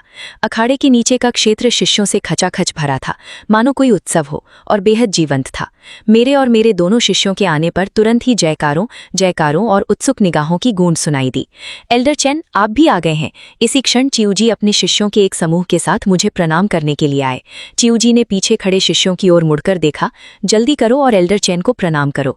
जैसे ही उन्होंने बोलना खत्म किया, चिऊजी के पीछे खड़े शिष्यों ने जल्दी से और सम्मानपूर्वक मुझे प्रणाम किया। हालांकि उन शिष्यों में से 2 व्यक्तियों की आवाज में स्पष्ट अनिच्छा थी। वे लू रुइयान और चूक चिंग मेन थे। स्वाभाविक रूप से मैंने भीड़ में इन 2 विद्रोही शिष्यों को देख लिया था। मेरी निगाह पड़ते ही उन दोनों ने तुरंत एक ठंडी प्रतिक्रिया दी। उन्होंने मुंह फुलाकर अपना सिर दूसरी तरफ घुमा लिया। कुछ संक्षिप्त शिष्टाचार के बाद मैं अपने दोनों शिष्यों को एक एकांत स्थान पर बैठने के लिए ले गया। भीड़ के पीछे लू रुइयान और चूक चिंग मेन भी एक पेड़ की छाया में चले गए। आज का दिन कितना दुर्भाग्यपूर्ण है। मैं जिधर भी मुड़ता हूं मुझे वो मनहूस चैन मिल ही जाता है। चूक चिंग मेन का चेहरा झुंझलाहट से विकृत हो गया। वाकई 7 मुख्य चोटियों और 12 गौण चोटियों के सभी सदस्यों की उपस्थिति में गुरुजी को चैन योंग के साथ मेलजोल बढ़ाने की इतनी जिद क्यों है? मुझे सच में नहीं पता कि वे क्या सोच रहे हैं। लू रुइयान ने भी अपनी भौहें सिकोड़ ली। तभी उनके पीछे से एक जानी पहचानी महिला की आवाज आई, वरिष्ठ बहनें, क्या सच में वे आप हैं? लू रुइयान और चूक चिंग मेन चौंक गईं और जल्दी से पीछे मुड़ी तो देखा कि उनके पीछे 30 साल की एक महिला खड़ी है। आप कौन हैं? सामने खड़ी महिला को देखकर लू रुइयान दंग रह गईं। छोटी बहन, आप ऐसी कैसे हो गईं? चूक चिंग मेन को अपनी आंखों पर विश्वास नहीं हुआ। उनके सामने खड़ी लिन श्वानेर दुबली पतली और दयनीय लग रही थी। न इंसान न भूत, सचमुच एक डरावना दृश्य। वरिष्ठ बहनें, सचमुच वे आप हैं। बड़ी बहन चू, मैंने आप सबको बहुत याद किया। उन्होंने पुष्टि की कि ये वाकई उनकी दोनों वरिष्ठ बहनें थीं। लिन श्वानर अपने आंसू नहीं रोक पाईं। लू रियान ने पहले कहा, छोटी बहन, आपको क्या हुआ है? अपने द्वारा सहन की गई हर चीज पर विचार करते हुए लिन श्वानर का हृदय भर गया था। कड़वाहट से सिसकते हुए उसने पहाड़ से उतरने के बाद घटी घटनाओं का वर्णन किया। उसकी कहानी सुनकर लू रियान और शू चिंग मेन पूरी तरह से स्तब्ध रह गए। लिन श्वानर के आंसू लगातार बह रहे थे। हम अपने पिछले जन्मों में गलत थे। अब जाकर मुझे सच में समझ आया है, गुरुजी ने हमारे साथ कितना अच्छा व्यवहार किया था। हालांकि अपनी छोटी बहन को ये कहते हुए सुनकर कि वो एक गुणी गुरु थे, लू रियान और चू चिंग मेन ने तुरंत अपनी बौहें सिकोड़ ली। उन्हें लगा कि लिन श्वानर की मानसिकता बुरी तरह से बिगड़ गई है। छोटी बहन, तुम ऐसी बातें कैसे कह सकती हो? उस चेन योंग ने ऐसा क्या अच्छा किया होगा? उनकी नाराजगी देखकर लिन श्वानर ने उन्हें धैर्य से समझाने की कोशिश की। दोनों बड़ी बहनों, हमने ही अपने पिछले जन्मों में गुरुजी के साथ विश्वासघात किया था। ये स्वाभाविक ही था कि उन्होंने हमसे द्वेष रखा और हमें दिव्य उत्पत्ति का अमृत देने से इनकार कर दिया। तुम्हें उन्हें दोष नहीं देना चाहिए। लिन श्वानर को उम्मीद थी कि उनकी दोनों बड़ी बहनें अपनी गलती को पहचान लेंगी। फिर भी उनकी सलाह पर लू रियान और शू चिंगमेन ने तुरंत अपनी नाराजगी व्यक्त की। बताओ छोटी बहन, तुम किसकी तरफ हो? वे जानती थीं कि अपने पिछले जन्मों में उन छयों ने उनसे दिल से नफरत की थी। फिर भी लिन श्वानर उनकी ओर से बोल रही थी। अपनी वरिष्ठ बहनों की ओर से अचानक आई उदासीनता को देखकर लिन श्वानर कुछ पलों के लिए स्तब्ध रह गई। फिर उसे एहसास हुआ, उन्होंने इतने वर्षों तक अपने गुरु के प्रति घृणा पाल रखी थी। उनसे इतनी आसानी से अपनी गलतियों को स्वीकार करने की उम्मीद कैसे की जा सकती थी? वे उसकी तरह नहीं थीं जिन्हें उनके अपने परिवार ने धोखा दिया था और चेन योंग अमर पूज्य ने छल किया था। ये सोचते हुए लिन श्वानर ने उन्हें समझाने की कोशिश बंद कर दी। फिर दो वरिष्ठ बहनें आईं। क्या आप जानती हैं कि गुरुजी इस समय कहाँ हैं? वो आज मुख्य हॉल में विशेष रूप से अपने गुरुजी से मिलने और क्षमा मांगने आई थी। एक साधारण शिष्य के रूप में बदलने से सामान्य परिस्थितियों में 7 मुख्य चोटियों पर कदम रखने के लिए उसका दर्जा बहुत नीचा था। केवल आज ही संप्रदाय की सभा के दौरान ही उसे एक साधारण कार्यकर्ता के रूप में यहाँ आने का अवसर मिला था। वो दुष्ट चेन उपनाम वाला व्यक्ति वहीं बैठा है। इस समय लिन श्वानर के प्रति चू चिंगमेन का रवैया अब पहले जैसा गर्मजोशी भरा नहीं था। उसने उदासीनता से पास के एक उपले मैदान की ओर इशारा किया। बहुत बहुत धन्यवाद वरिष्ठ बहन, मुझे एक जरूरी काम है। दोनों ने लिन श्वानर को देखा, प्रस्थान करता हुआ। उनकी आंखों में झुंझलाहट भर गई। हमारी छोटी बहन ऐसा व्यवहार क्यों कर रही है? वो तो सिर्फ एक बार पहाड़ से नीचे गई थी। लौटते ही चेन योंग के प्रति उसका रवैया इतना अचानक कैसे बदल गया? लुआन ने कुछ नहीं कहा, बस ठंडी तीखी निगाहों से उसकी आकृति को देखती रही। वो ये पता लगाना चाहती थी कि लाइनर मुझसे क्या चाहती है। थोड़ी देर में लाइनर मेरे सामने आ गई। उस परिचित चेहरे को देखकर और अपने गुरु द्वारा पिछले जन्म में दिखाई गई दयालुता को याद करते हुए उसके भीतर पश्चाताप की एक लहर उठी और वो तुरंत घुटनों के बल बैठ गई। गुरुजी, मुझे क्षमा करें, मैं इस समय आंखें बंद करके आराम कर रही थी। आंखें खोलकर देखा तो सामने लिन श्वानर थी। मेरा चेहरा तुरंत गुस्से से लाल हो गया। फिर भी मेरे ठंडे व्यवहार के बावजूद लिन श्वानर गिड़गिड़ाती रही और क्षमा मांगती रही, और अधिक बर्दाश्त ना कर पाने पर मैंने उसे एक जोरदार प्रहार किया। लिन श्वानर कई मीटर दूर जमीन पर जा गिरी, लेकिन उसने हार नहीं मानी। मेरी निर्मम भावहीनता को देखकर वो घुटनों के बल रेंगती हुई मेरी ओर वापस आई। गुरुजी, आपकी शिष्या अपनी गलतियों को भली भांति जानती है। क्या आपने मुझे यहाँ से चले जाने के लिए कहते हुए नहीं सुना? मैंने आपको यहाँ से निकाल दिया। एक और थप्पड़, और एक बार फिर से लिन श्वानर का शरीर हवा में उड़ गया। इस बार उसमें मेरे पास रेंग कराने की ताकत नहीं बची थी और वो जमीन पर लेटकर रोते हुए अपने गुनाहों को कबूल कर रही थी। तब तक शोरगुल ने आसपास के कई लोगों का ध्यान आकर्षित कर लिया था। लिन श्वानर को सुअर के सिर की तरह सूजे हुए चेहरे के साथ जमीन पर लेटे देखकर आसपास के शिष्य उत्सुकता से तमाशा देखने के लिए इकट्ठा हो गए। अरे, ये औरत कौन है? ये एल्डर चेन को गुरु क्यों कह रही है? मुझे नहीं पता, लेकिन उसके वस्त्रों को देखकर लगता है कि वो एक सेविका शिष्या होगी। क्या वो एल्डर चेन को परेशान कर रही है क्योंकि वो उनकी शिष्या बनना चाहती है? अपने चारों ओर गूंजते उपहास को सुनकर लिन श्वानर ने अपने होठ काट लिए। उसका हृदय शर्म और पीड़ा से भर गया था। फिर भी उसने हार नहीं मानी और मुझसे माफी मांगती रही। तभी एक शिष्य उड़ती हुई तलवार पर सवार होकर मेरे सामने उतरा। ये स्पष्ट नहीं है कि उसने मुझसे क्या फुसफुसाया। इसके तुरंत बाद लिन श्वानर ने देखा कि मैं खड़ा हुआ, अपने 2 शिष्यों को इशारा किया। दोस्तों, इस वीडियो को देखने के लिए बहुत बहुत धन्यवाद। कृपया इसे लाइक और शेयर करें और कृपया इस वीडियो को अपना पूरा समर्थन दें और ऐसी ही नई कहानियों के लिए चैनल को सब्सक्राइब करें।